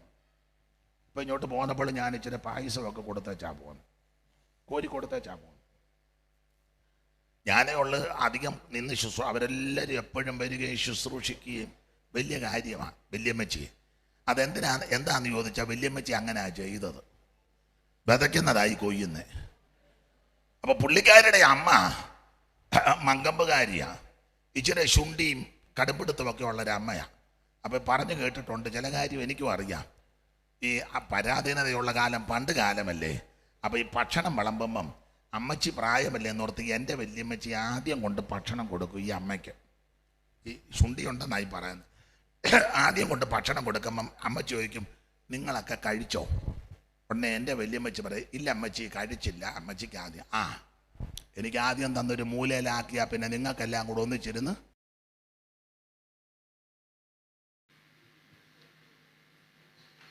അത് മേടിച്ച് പിന്നീട് കഴിച്ചു കഴിഞ്ഞ് കൊണ്ട് കൊടുക്കും. അമ്മച്ചി കഴിഞ്ഞ ദിവസം അങ്ങനെ. അപ്പോൾ അമ്മ ചോദിക്കും, നിങ്ങളെല്ലാം കഴിച്ചോ? ഉടനെ പറഞ്ഞു, ഞങ്ങൾ കഴിച്ചമ്മ. ബാക്കി വന്നതെല്ലാം കൂടെ സ്വഭാവത്തിൻ്റെ വൈകല്യമായി പറഞ്ഞു. അങ്ങനെ പിടിവാശിക്കാരുണ്ട്. പക്ഷേ എൻ്റെ വല്യമ്മച്ചി ഒന്നും എതിർത്ത് പറയത്തില്ല. പ്രായമല്ലേ എന്നോർത്ത് ഇച്ചിരി ആഹാരം കൂടുതൽ കൊണ്ട് കൊടുത്താൽ ഇതാർക്കാ? അമ്മച്ചിക്കാ. ഞാനാന്നോ കണ്ടമാനം ഇവിടെ ഇരുന്ന് ഭക്ഷണം കഴിക്കുന്നേ? കൂടുതൽ കൊടുത്തേന്. അത് മേടിച്ച് കുറച്ച് കൊണ്ട് കൊടുക്കും.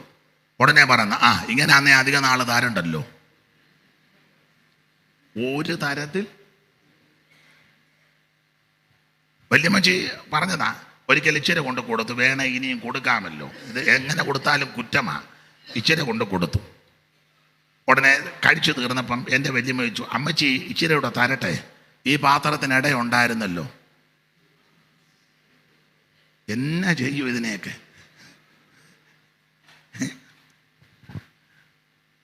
ഇപ്പം ബിബിൻ പറയാം, ആ സ്വഭാവം തന്നെ എനിക്ക് വന്നു. അവിടെ നിന്ന് പറഞ്ഞാൽ അതായിരിക്കും, എനിക്കറിയാം അത് പറയുമെന്ന്. അത് തന്നെ പുള്ളിക്ക് വന്നു. പക്ഷെ എൻ്റെ വല്യമ്മച്ചി അതെല്ലാം എതിർത്ത് പറയാതെ, ഓരോ ഒടക്കം പറയാതെ അതെല്ലാം വിനയമായിട്ട് ചെയ്യും. അത് ചെയ്തത് കൊണ്ടാണ് പുള്ളിക്കാരിക്കും ഇപ്പോൾ അത് അനുഭവിക്കുന്നത്. വിതയ്ക്കുന്നതാണ് കൊയ്യുന്നത്. മാതാപിതാക്കളെ ശുശ്രൂഷിക്കണം, മാതാപിതാക്കളെ ബഹുമാനിക്കണം. നിനക്ക് നന്മയുണ്ടാകുവാനും നീ ഭൂമിയിൽ ദീർഘായുസ്സോടിരിപ്പാൻ അപ്പനും അമ്മയ്ക്കും വെള്ളം കൊടുക്കാതെ പള്ളിയിൽ പോയത് കൊണ്ടൊന്നും ഗുണം വരികയല്ല തങ്കമ്മേ. അപ്പനും അമ്മയ്ക്കും വെള്ളം കൊടുക്കാതെ സ്വന്തം മുമ്പേ പറഞ്ഞ പോലെ ABCD വായിച്ച് ഇങ്ങനെ എന്നാ പറഞ്ഞ ക്യാമറ അപ്പനും അമ്മയ്ക്കും വെള്ളം കൊടുക്കാതെ നീ ABCD അടിച്ചാലൊന്നും അവസാനം ഇസഡായി പോവുകയുള്ളൂ. അപ്പനും അമ്മയ്ക്കും വെള്ളം കൊടുക്കാതെ പെന്തിക്കോസി വന്ന് തമ്പേർ മേടിച്ച് നല്ല അടി അടിച്ച് തമ്പേറിൻ്റെ ഒരു വശം പൊട്ടിയത് കൊണ്ടൊന്നും ഗുണമാകുകയില്ല. അപ്പനും അമ്മയ്ക്കും വെള്ളം കൊടുക്കാതെ 5:30 കുർബാനയ്ക്ക് തണുപ്പം പിടിച്ച് പമ്മി ആടെ മൂടെ പോന്നിട്ട് അവിടെ പോയി നിന്നിട്ടൊന്നും ഒരു കാര്യവും. അപ്പനെ അമ്മയെ അന്വേഷിക്കാതെ മലയ്ക്ക് പോയാൽ നിന്നെ കടുവ പിടിക്കും. എന്നെ തുറച്ചു നോക്കുന്നേ. അപ്പനെ അമ്മയെ അന്വേഷിക്കാതെ നീ മക്കയ്ക്ക് പോയത് കൊണ്ടും ഗുണം വരികയില്ല. തിരുവടുത്ത് പറയുന്നത്, നിനക്ക് നന്മയുണ്ടാകുവാനും നീ ഭൂമിയിൽ ദീർഘായുസ്സോടിരിപ്പാൻ അപ്പനെ അമ്മയെ ബഹുമാനിക്കണം. മക്കൾക്കുള്ള നിർദ്ദേശങ്ങളാണ്. മാതാപിതാക്കളെ ബഹുമാനിക്കണം, അവരെ കണ്ണീര് കുടിപ്പിക്കരുത്. പ്രായമുള്ളവരാ, ചിലപ്പോൾ പഴയ ആൾക്കാരില്ലേ, അല്പം പിടിവാശിയും ഒക്കെ കാണും, അതൊക്കെ അങ്ങ് സഹിക്കണം. എൻ്റെ ഭാഷ, ഇരുന്ന കാലത്തോളം ഇനി ഇരിക്കത്തില്ലല്ലോ. അങ്ങനെയും ഓർത്ത് ചെയ്യേ. അങ്ങനെ ചെയ്താൽ ദൈവം നിനക്ക് നന്മ ചെയ്യും. നീ അറിയാത്ത നന്മയുടെ വഴികളെ ദൈവം തുറക്കും. അതാണ് മക്കൾക്കുള്ള ഉപദേശം. ഇനി 4-ാം വാക്യം വായിച്ചോ. 4-ാം വാക്യം. പിതാക്കന്മാരെ, നിങ്ങളുടെ മക്കളെ കോപിപ്പിക്കാതെ കർത്താവിന്റെ ബാലശിക്ഷയിലും പത്യോപദേശത്തിലും പോറ്റി വളർത്തുവിൻ. പിതാക്കന്മാരെ, നിങ്ങളുടെ മക്കളെ കോപിപ്പിക്കാതെ കർത്താവിന്റെ ബാലശിക്ഷയിലും പത്യോപദേശത്തിലും പോറ്റി വളർത്തുക. മാതാപിതാക്കളോടൊരു കാര്യം പറയാം. മക്കളൊക്കെ പ്രായമായി കഴിഞ്ഞാൽ കുറെയൊക്കെ, എൻ്റെ ഭാഷയാ, കുറെ ഒതുങ്ങണം. 65 കഴിഞ്ഞാലേ ആ പഴയ പിടിവാശിയും ഞാൻ ഒറ്റച്ചാട്ടത്തിന് പരിഹാരത്ത് പോയതാണെന്നൊന്നും പറഞ്ഞിരിക്കരുത്, ഞാൻ പഴയ ആളാണെന്നൊന്നും പറയരുത്. ഇപ്പം മനസ്സ് ചെല്ലുന്നിടത്ത് ശരീരം ചെല്ലത്തില്ല. അപ്പം തന്നെയല്ല, പ്രായമായി കഴിയുമ്പം ദൈവത്തെ ഭജിച്ചും ദൈവത്തെ ആരാധിച്ചും ഭക്തിയോടൊക്കെ ജീവിക്കണം. മക്കളുടെയും മരുമക്കളുടെയും കുറ്റം അന്യ വീട്ടിൽ ചെന്ന് പറയരുത്, സഭയിലും വന്ന് പറയരുത്, അയ്യായോടും പറയരുത്, ഉപദേശിമാരോടും ആരോടും പറയരുത്. ഇത് രാവിലെ ചില തള്ളമാരൊരു കൂടിൻ്റെ കുടുംബിക്കും പിടിച്ച് അങ്ങ് ഇറങ്ങും. മക്കളുടെയും മരുമക്കളുടെയും എല്ലാം കുറ്റമാണ്, അവരാ വെള്ളം തരേണ്ടത്. അതുകൊണ്ട് ചിലപ്പോൾ മക്കളല്ലേ, മാതാപിതാക്കളാ ക്ഷമിക്കേണ്ടത്. പിടിവാശിയൊന്നും പാടില്ല. അവരോട് സ്നേഹത്തിലും കരുണയിലും മരുമക്കളെ മരുമക്കളായിട്ട് കാണരുത്, മക്കളെ പോലെ ഇടപെടണം. ഒരു കുഴപ്പവും വരികയില്ല. ഇത് മക്കൾക്കുള്ള ഉപദേശവും പിതാക്കന്മാർക്ക് മാതാപിതാക്കൾക്കുള്ള ഉപദേശം. ഇനി 5-ാം വാക്യം വായിക്കാം. 5-ാം വാക്യം. ദാസന്മാരെ ജഡപ്രകാരം യജമാന്മാരായവരെ ക്രിസ്തുവിനെ പോലെ തന്നെ. ഇനി ദാസന്മാർക്കുള്ള ഉപദേശം കൊടുക്കുക. ദാസന്മാർ എന്ന് പറഞ്ഞാൽ യജമാനന്മാരോട് നല്ല രീതിയിൽ ഇടപെടണം. യജമാനന് ദാസന് ഒരു സഭയിലെ മെമ്പേഴ്സാ, പക്ഷേ ആ യജമാനനെ ബുദ്ധിമുട്ടിക്കരുത്. ചെയ്യുന്ന ജോലിക്ക് പ്രതിഫലം വാങ്ങിച്ചോണം. അവർ നമ്മുടെ പരിചയക്കാരാ, യജമാനനാ, ഒരു സഭക്കാരാ, ഒരു വേണ്ടപ്പെട്ടവരാന്നോർത്തവരെ ബുദ്ധിമുട്ടിക്കരുതെന്നാ പറഞ്ഞ എൻ്റെ അർത്ഥം. എല്ലാം വിവരിക്കുന്നില്ല. ഇനി 9-ാം വാക്യം. യജമാനന്മാരെ അവരുടെയും നിങ്ങളുടെയും യജമാനൻ സ്വർഗത്തിലുണ്ടെന്നും അവന്റെ പക്കൽ മുഖപക്ഷമില്ലെന്നും അറിഞ്ഞുകൊണ്ട് അങ്ങനെ തന്നെ അവരോട് പെരുമാറുകയും. അപ്പൊ യജമാനന്മാരോട് പറയുക, അവരുടെയും നിങ്ങളുടെ യജമാനൻ സ്വർഗത്തിലുണ്ട്. വീട്ടിൽ ജോലി ചെയ്യാൻ വരുന്നവരോടും പറമ്പിൽ പണിയാൻ വരുന്നവരോടൊക്കെ കരുണയോടെ ഇടപെടണം. പ്രായമുള്ളവരെ, നമ്മളെക്കാൾ മൂത്തവരെ, പിള്ളേരെ കൊണ്ട് പേര് വിളിപ്പിക്കരുത്. എനിക്കറിയാം ധാരാളം ആൾക്കാർ കൊച്ചു പിള്ളേർ വീട്ടിൽ പണിയാൻ വരുന്ന അപ്പനോടും അമ്മയോടും അല്ലെങ്കിൽ തീർത്ത് പേര് വിളിക്കും. ആ വീട്ടുകാർ പേര് വിളിക്കുന്നതിന് തെറ്റില്ല, അവരേത് സമപ്രായക്കാരോ ആ നിലയിൽ. കൊച്ചു പിള്ളേർ, ഞാൻ ഒരു വീട്ടിൽ നിൽക്കുമ്പോൾ ഒരമ്മ ആ വീട്ടിലെ ജോലിക്ക് വന്നതാണ്. ആ വീട്ടിൽ പ്രാർത്ഥനയ്ക്ക് എന്നെ വിളിച്ചതാണ്. ഞാൻ അല്പം നേരത്തെ ചെന്നു. എനിക്കൊരു കാപ്പിയൊക്കെ തന്നു. അപ്പോൾ പേപ്പർ അവിടെ കിടക്കുന്നു. പേപ്പറുമൊക്കെ വായിച്ച് എനിക്ക് ആ യോഗം തുടങ്ങിയില്ല.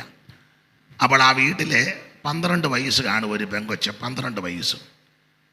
അപ്പോൾ ആ പെണ്ണ് വളരെ തീർത്ത് പറഞ്ഞു, തങ്കേ ഇങ്ങോട്ടൊന്ന് പെട്ടെന്ന് വന്നേന്ന്. അപ്പം ഞാൻ ആദ്യം ഒന്ന് ശ്രദ്ധിച്ചു. അപ്പം ഈ പിന്നെ ഇവളെ അല്പം കഴിഞ്ഞപ്പം ഇച്ചിരി കോപിഷ്ഠയായിട്ടാണ് പറഞ്ഞത്. 12 വയസ്സേ കണ്ടേ ഉള്ളൂ. തങ്കയോടല്ലേ പറഞ്ഞെന്ന് ചോദിച്ചു. തങ്കയ്ക്ക് എന്നാ വന്നാൽ എന്നാന്ന് ചോദിച്ചു. അപ്പം ഞാൻ അപ്പം തങ്ക ഏതാന്ന് നോക്കാൻ ഞാനിങ്ങനെ ശ്രദ്ധിച്ചപ്പം ഒരു 10, 65, 70 വയസ്സൊക്കെയാണ് ഉദ്ദേശം. ഒരമ്മ ചട്ടയും കൊണ്ടുകൊടുത്തൊരമ്മയാണ്. പെട്ടെന്ന് കയ്യുമെല്ലാം കഴുകിയ എൻ്റെ കുഞ്ഞെ, ഞാൻ വേറൊരു കാര്യം അടുക്കളയിൽ എടുത്തുകൊണ്ടിരിക്കുകയായിരുന്നു, അതുകൊണ്ടാണ് താമസിച്ചുകൊണ്ട്. ഇവിടെ കുറച്ച് നേരമായിരുന്നു ഞാനിത് കണ്ടു. അപ്പം ഞാൻ അവിടെ ഇരിക്കുന്ന കാര്യം ഇവള് ഓർത്തില്ല. അല്ല, ഇരുന്നാലെന്നാ 10, 65, 70 വയസ്സോളം പ്രായമുള്ള അമ്മയെ കയറി ഈ 12 വയസ്സുള്ള പെൺകുട്ടി വിളിക്കുക. തീർത്ത് തങ്കമ്മ എന്നാ പേര്. അപ്പം ഞാൻ ഈ അമ്മ ഇത് കൊടുത്തേച്ച് വന്നപ്പം എന്നെ കണ്ടു വളരെ വിനയത്തോടെ. ഞാനും പറഞ്ഞു സ്തോത്രം. ഞാൻ ചോദിച്ചു, അമ്മച്ചിയുടെ പേരെന്തുവാ? എൻ്റെ പേര് തങ്കമ്മ എന്നാ. എവിടാ വീട്? ഇവിടെ അടുത്താ വീട്. ഞാൻ ചോദിച്ചു, മക്കളൊക്കെ ഉണ്ടോ? 2 ആൺപിള്ളേരുണ്ട്.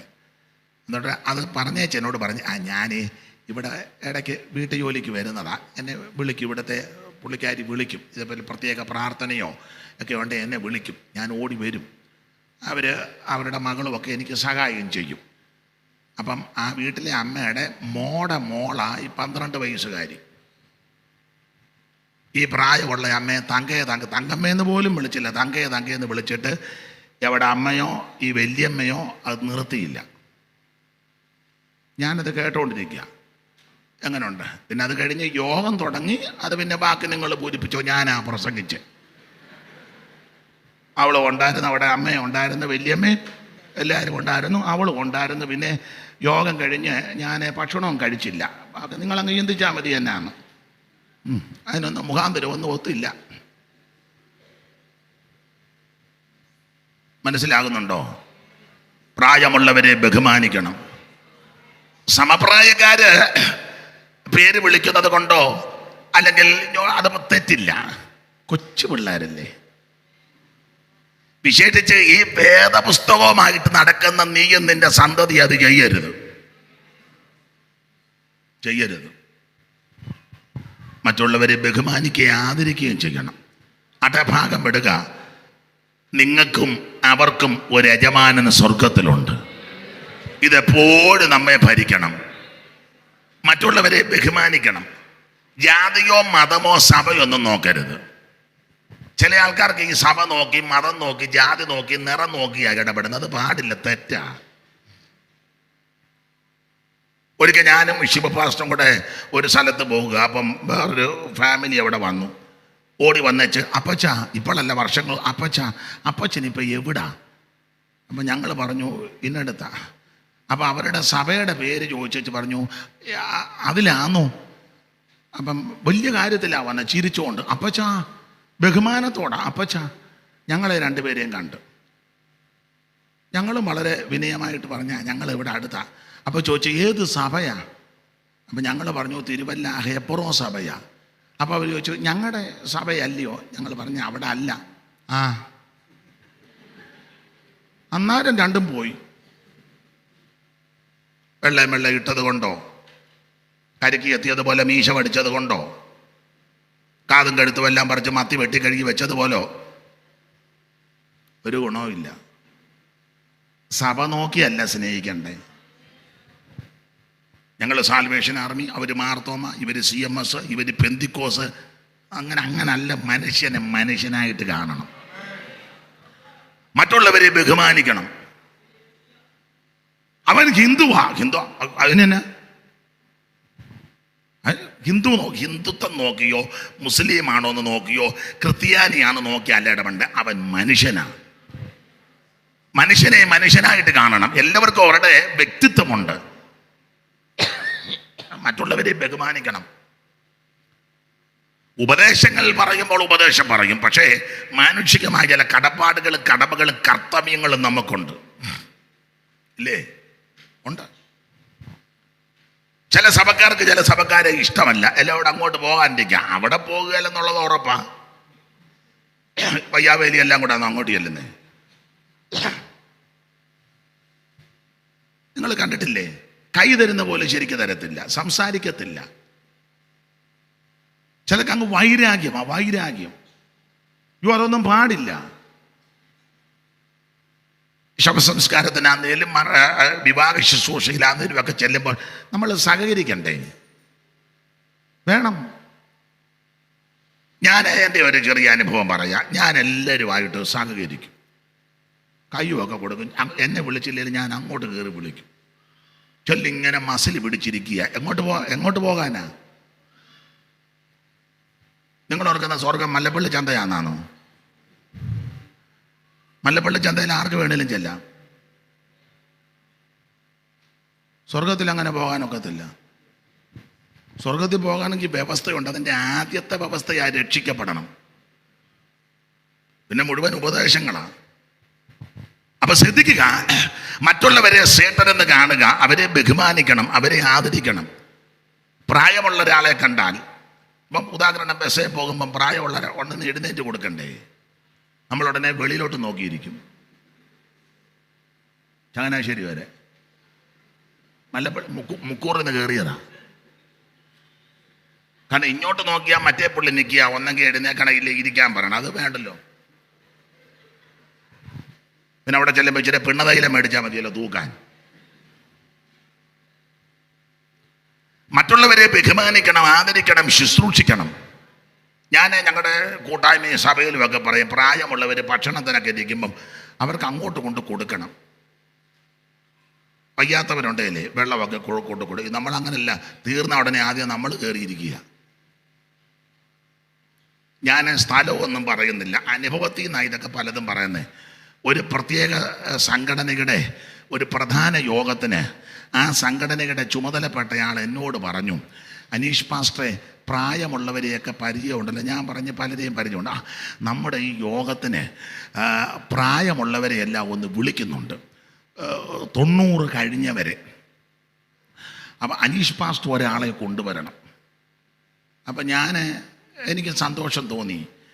ഞാൻ ഒരു അപ്പച്ചൻ്റെ ഇടയ്ക്ക് ചെന്നു, പേരും സ്ഥലമൊന്നും പറയുന്നില്ല, ഇതിനടുത്ത അപ്പച്ചനോട് പറഞ്ഞു, അച്ചായ ഇന്നതുപോലൊരു യോഗമുണ്ട്, അച്ചായനും കൂടെ വരണമെന്ന് അദ്ദേഹം പറഞ്ഞിട്ടുണ്ട്. ആ വയ്യാത്ത മനുഷ്യന് അന്ന് 98 വയസ്സുണ്ട്. ഞാനും ആ വണ്ടി ഓടിച്ച സഹോദരനും കൂടെ കൈക്ക് പിടിച്ച് ഒരു തരത്തിൽ കയറ്റി ഈ സദസ്സിൽ കൊണ്ടുചെന്നു. അപ്പോൾ അവിടെ വേറെ 1-2 പേരെ ഇതുപോലെ പുള്ളി വരുത്തിയിട്ടുണ്ട്. അപ്പോൾ പുള്ളി വേറെ ഉദ്ദേശത്തോടാണ് ഇതൊക്കെ നടത്തുന്നത്. പിന്നീട് മനസ്സിലായി നടന്ന സംഭവമാണ്. അവസാനം യോഗമെല്ലാം കഴിഞ്ഞപ്പം വന്നവർക്കെല്ലാം ഭക്ഷണമുണ്ട്. അപ്പോൾ എനിക്ക് സീറ്റ് ഇട്ടിട്ടുണ്ട് പുള്ളിയുടെ അടുക്കൽ, ഈ വിളിച്ച. അപ്പോൾ എന്നോട് പറഞ്ഞു, അനീഷ് പാസ്റ്റർ വന്ന് ഇരിക്കേ, പോകണ്ടേ? ഞാൻ പറഞ്ഞു, ഇല്ലയോ, ഞാൻ കൊണ്ടുവന്ന അപ്പച്ചനെയും കൂടെ. അപ്പച്ചൻ അവിടെ എങ്ങാനും ഇരിക്കട്ടെന്ന് എന്നോട് പറഞ്ഞതാ. എങ്ങനുണ്ട് അപ്പച്ചൻ അവിടെ എങ്ങാനും? ഞാൻ അന്നേരം പറഞ്ഞു, അത് നീ പഠിച്ച മാർഗം നിൻ്റെ മാർഗം, എൻ്റെ മാർഗം അതല്ലെന്ന് പറഞ്ഞു. അത് തൻ്റെ മാർഗമാണ്, തിന്നിച്ച് പോടാന്ന് പറഞ്ഞു. ഞാൻ അവിടെ ചെന്ന് ഈ അച്ചായനെ ബാത്റൂമിൽ കൊണ്ടുപോയി അതിനുശേഷം വെള്ളമൊക്കെ എടുത്ത് കൊടുത്ത് കൈ കഴുകിപ്പിച്ച് പിടിച്ചു കൊണ്ടുവന്നിരുത്തി ഭക്ഷണമൊക്കെ ഞാൻ അടുത്തിരുന്നെല്ലാം കൊടുത്ത് അതിന് ശേഷമാണ് ഞാൻ ഭക്ഷിച്ചത്. ഇത് ഞാൻ വലിയ പുണ്യാളനാന്നല്ലേ പറഞ്ഞത്, ഇതൊക്കെ ചെയ്യണം. നമ്മൾ വിതച്ചാലേ കൊയ്യാൻ പറ്റൂ, മനസ്സിലായോ? മറ്റുള്ളവരെ ബഹുമാനിക്കുകയും ആദരിക്കുകയും കരുതുകയും ചെയ്യണം. ആട്ടെ, ആ ഭാഗമെല്ലാം വിടുക. എടുത്ത വാക്യത്തോട് കൂറ് പുലർത്തി 1-2 കാര്യം പറയാ. ഇനി 10-ാം വാക്യം വായിച്ചേ. ഒടുവിൽ കർത്താവിലും അവന്റെ അമിതബലത്തിലും ശക്തിപ്പെടണം എന്ന് പറഞ്ഞാൽ 5:22 ഭാര്യമാരെ വിളിച്ചു, 5:25 ഭർത്താക്കന്മാര്, 6:1 മക്കൾ, 6:4 പിതാക്കന്മാർ, 6:5 ദാസന്മാർ, 6:9 യജമാനന്മാർ. ഇവരെ എല്ലാം വിളിച്ചു 10-ാം വാക്യത്തിൽ പറയുക, ഒടുവിൽ കർത്താവിലും അമിതബലത്തിന് ശക്തിപ്പെടണം. ഞാൻ ഇങ്ങനെ പറയുന്നത്, കുടുംബജീവിതം ഭദ്രമാകണമെങ്കിൽ ഭാര്യയും ഭർത്താവും കർത്താവിൻ്റെ ആത്മാവിൽ ബലപ്പെടണം. നിന്റെ മക്കൾ നല്ല രീതിയിൽ നിന്നോട് ഇടപെടണമെങ്കിൽ മാതാപിതാക്കളെല്ലാം കർത്താവിൻ്റെ ആത്മാവിൽ ബലപ്പെടണം. മാതാപിതാക്കൾ നല്ല നിലയിൽ ഇടപെടണമെങ്കിൽ മക്കളെല്ലാവരും കർത്താവിൻ്റെ ആത്മാവിൽ ബലപ്പെടണം. ദാസനും യജമാനനും സഹവർത്തിത്വം പുലർത്തി ജീവിക്കണമെങ്കിൽ 2 കൂട്ടരും കർത്താവിൻ്റെ ആത്മാവിൽ ബലപ്പെടണം. പ്രിയരെ, ഈ അന്ത്യകാലത്ത് എനിക്ക് നിങ്ങൾക്കും ആവശ്യം ആത്മാവിൻ്റെ ബലമാണ്. കായബലമല്ല, പൊളിറ്റിക്കൽ ബലമല്ല, സമുദായത്തിൻ്റെ ബലമല്ല, സാമ്പത്തിക ഭദ്രതയല്ല. നമുക്ക് ആവശ്യം ആത്മബലമാണ്. കാശ് ഒരു പനിക്കില്ല. കാശ് ചിലരുടെ ഇച്ചിരി കാശുണ്ട്, അതിൻ്റെ അഹങ്കാരമുണ്ട്, നല്ലൊരു പനിക്കില്ല. ഇപ്പം മുഴുവൻ ബിസിനസ്സാണല്ലോ.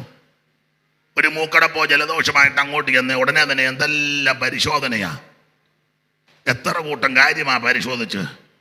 എൻ്റെ ഭാഷ പറഞ്ഞാൽ ഇച്ചിരി വെള്ളം തിളപ്പിച്ച് ഒരാവി പിടിച്ചാൽ തീരാനുള്ളതേ ഉള്ളൂ. വെള്ളം തിളപ്പിച്ചേ ഒരാവി പിടിച്ചാൽ തീരാനുള്ളതേ ഉള്ളൂ. നമ്മൾ അങ്ങോട്ട് ചെന്നേ ബ്ലഡ് പരിശോധിക്കണം, അതിന് തന്നെ പല വകുപ്പുകൾ, യൂറിൻ പരിശോധിക്കണം, കഫം, പിന്നെ അത് കുത്തിയെടുക്കുക, എന്തെല്ലാം സാധനങ്ങളാണ്. രാവിലെ വൈകിട്ടും 2 ആവി പിടിച്ചാൽ മതി, തീർന്നു. പക്ഷെ ഇത് ബിസിനസ്സാണ്. ചുമ്മാ എന്നാലും പറയും സ്കാൻ ചെയ്തേച്ച് വരാൻ. ഒരുത്തൻ പറഞ്ഞ്, ഞാൻ ഡ്രൈവറാ പുള്ളിയുടെ കൂടെ വന്ന്. ഓ ആണോ? ഡ്രൈവറെ പോലും വിടുകയില്ല. ഇത് മുഴുവൻ ബിസിനസ്സാ, ബിസിനസ്. അപ്പൊ ശ്രദ്ധിക്കേണ്ട കാര്യം, ഈ കയ്യിലിരിക്കുന്ന കാശ് ഒരു നല്ല പനിക്കില്ല, അതുകൊണ്ട് ഞെളിയരുത്. നിന്റെ കായബലം ഒരു ചെറിയ, നിന്റെ വയറ്റിനകത്ത് ഇരിക്കുന്ന പുഴു ഇളകിയാൽ മതി, തീരാനുള്ളതേ ഉള്ളൂ. നമ്മുടെ ആ നിപ്പും പാപവും നോട്ടോ ഇരിപ്പും ഒക്കെ കണ്ടാൽ നമ്മൾ ചെല്ലുപടത്തില്ലേ, അവൻ 10 ഇഷ്ടിക ഒറ്റ വെട്ടിന് ജൂഡോ. പണ്ടൊരു ജൂഡോ പ്രശ്നം വന്നപ്പോൾ കട്ടിലിനടിയിൽ കയറി. കൈക്ക് അസ്ഥിബലമുള്ള ആമ്പിള്ളേര് വന്നപ്പം ജൂഡോ. കായബലം ഒന്നും നടക്കുകയല്ല. ഏത് മനുഷ്യനും ഉറച്ചു നിന്നാൽ ഒരു ശ്വാസമാണ്. ഇന്ന് രാത്രി എന്നെ കേൾക്കുന്ന സകല ആൾക്കാരോടും പറയാ, നിന്റെ പണം രക്ഷപ്പെടുത്തത്തില്ല.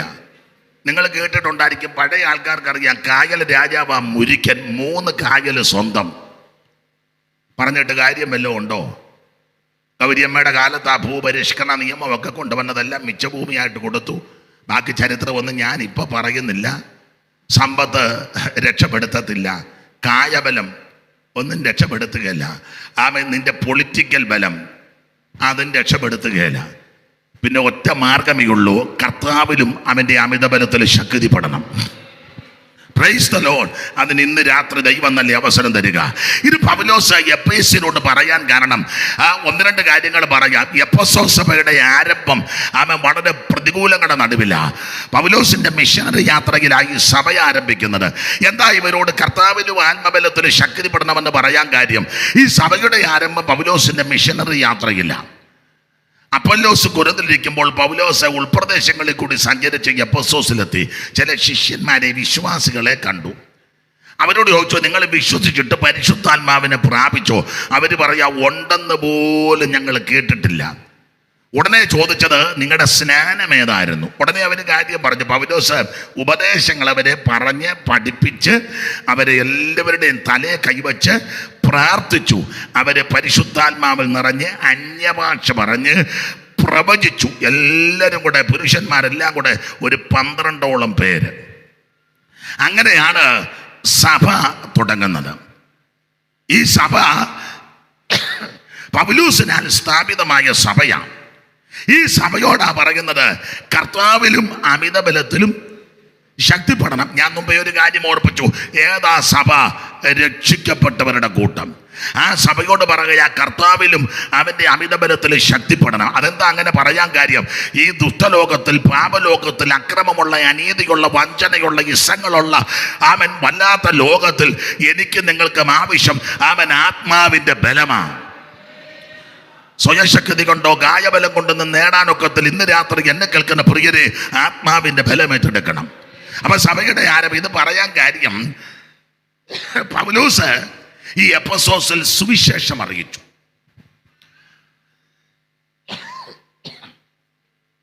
3 വർഷം പൗലോസ് അവിടെ ശുശ്രൂഷ ചെയ്തു, സുവിശേഷം അറിയിച്ചു.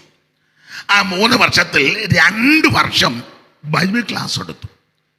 1 വർഷം എല്ലാവരോടും പൗലോസ് നന്നായിട്ട് സുവിശേഷം അറിയിച്ചു. ഇടയ്ക്ക് കയറി പറയാം, എന്താ ഈ സുവിശേഷം?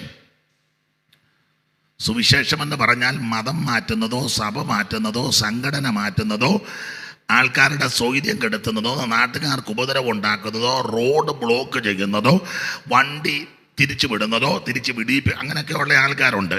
വിടിയിപ്പിക്കുന്നതോ, അലോഗ്യമുണ്ടാക്കുന്നതോ, അപരൻ്റെ തലയെടുക്കുന്നതോ, അടിപിടി ഉണ്ടാക്കുന്നതോ, പോലീസ് കേസ് ഇതൊന്നുമല്ല സുവിശേഷം. സുവിശേഷം ഒരു വ്യക്തിയാ, അത് മറ്റാരുമല്ല, നസറായനാകുന്ന യേശു ക്രിസ്തു.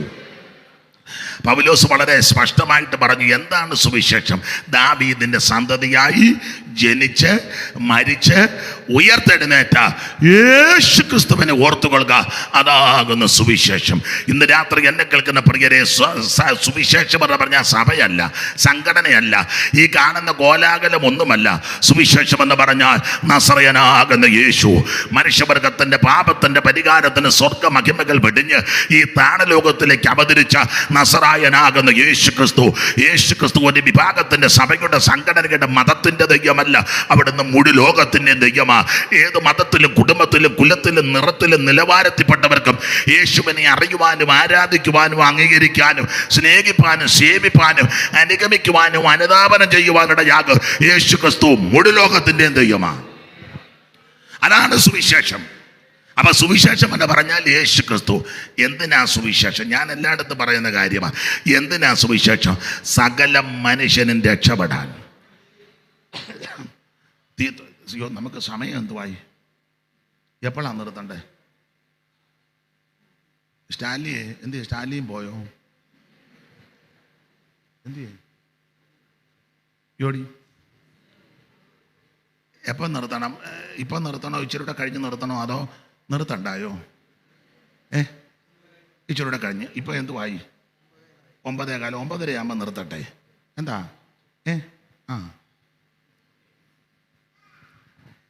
അപ്പൊ ശ്രദ്ധിച്ചേ, എന്താണ് സുവിശേഷം?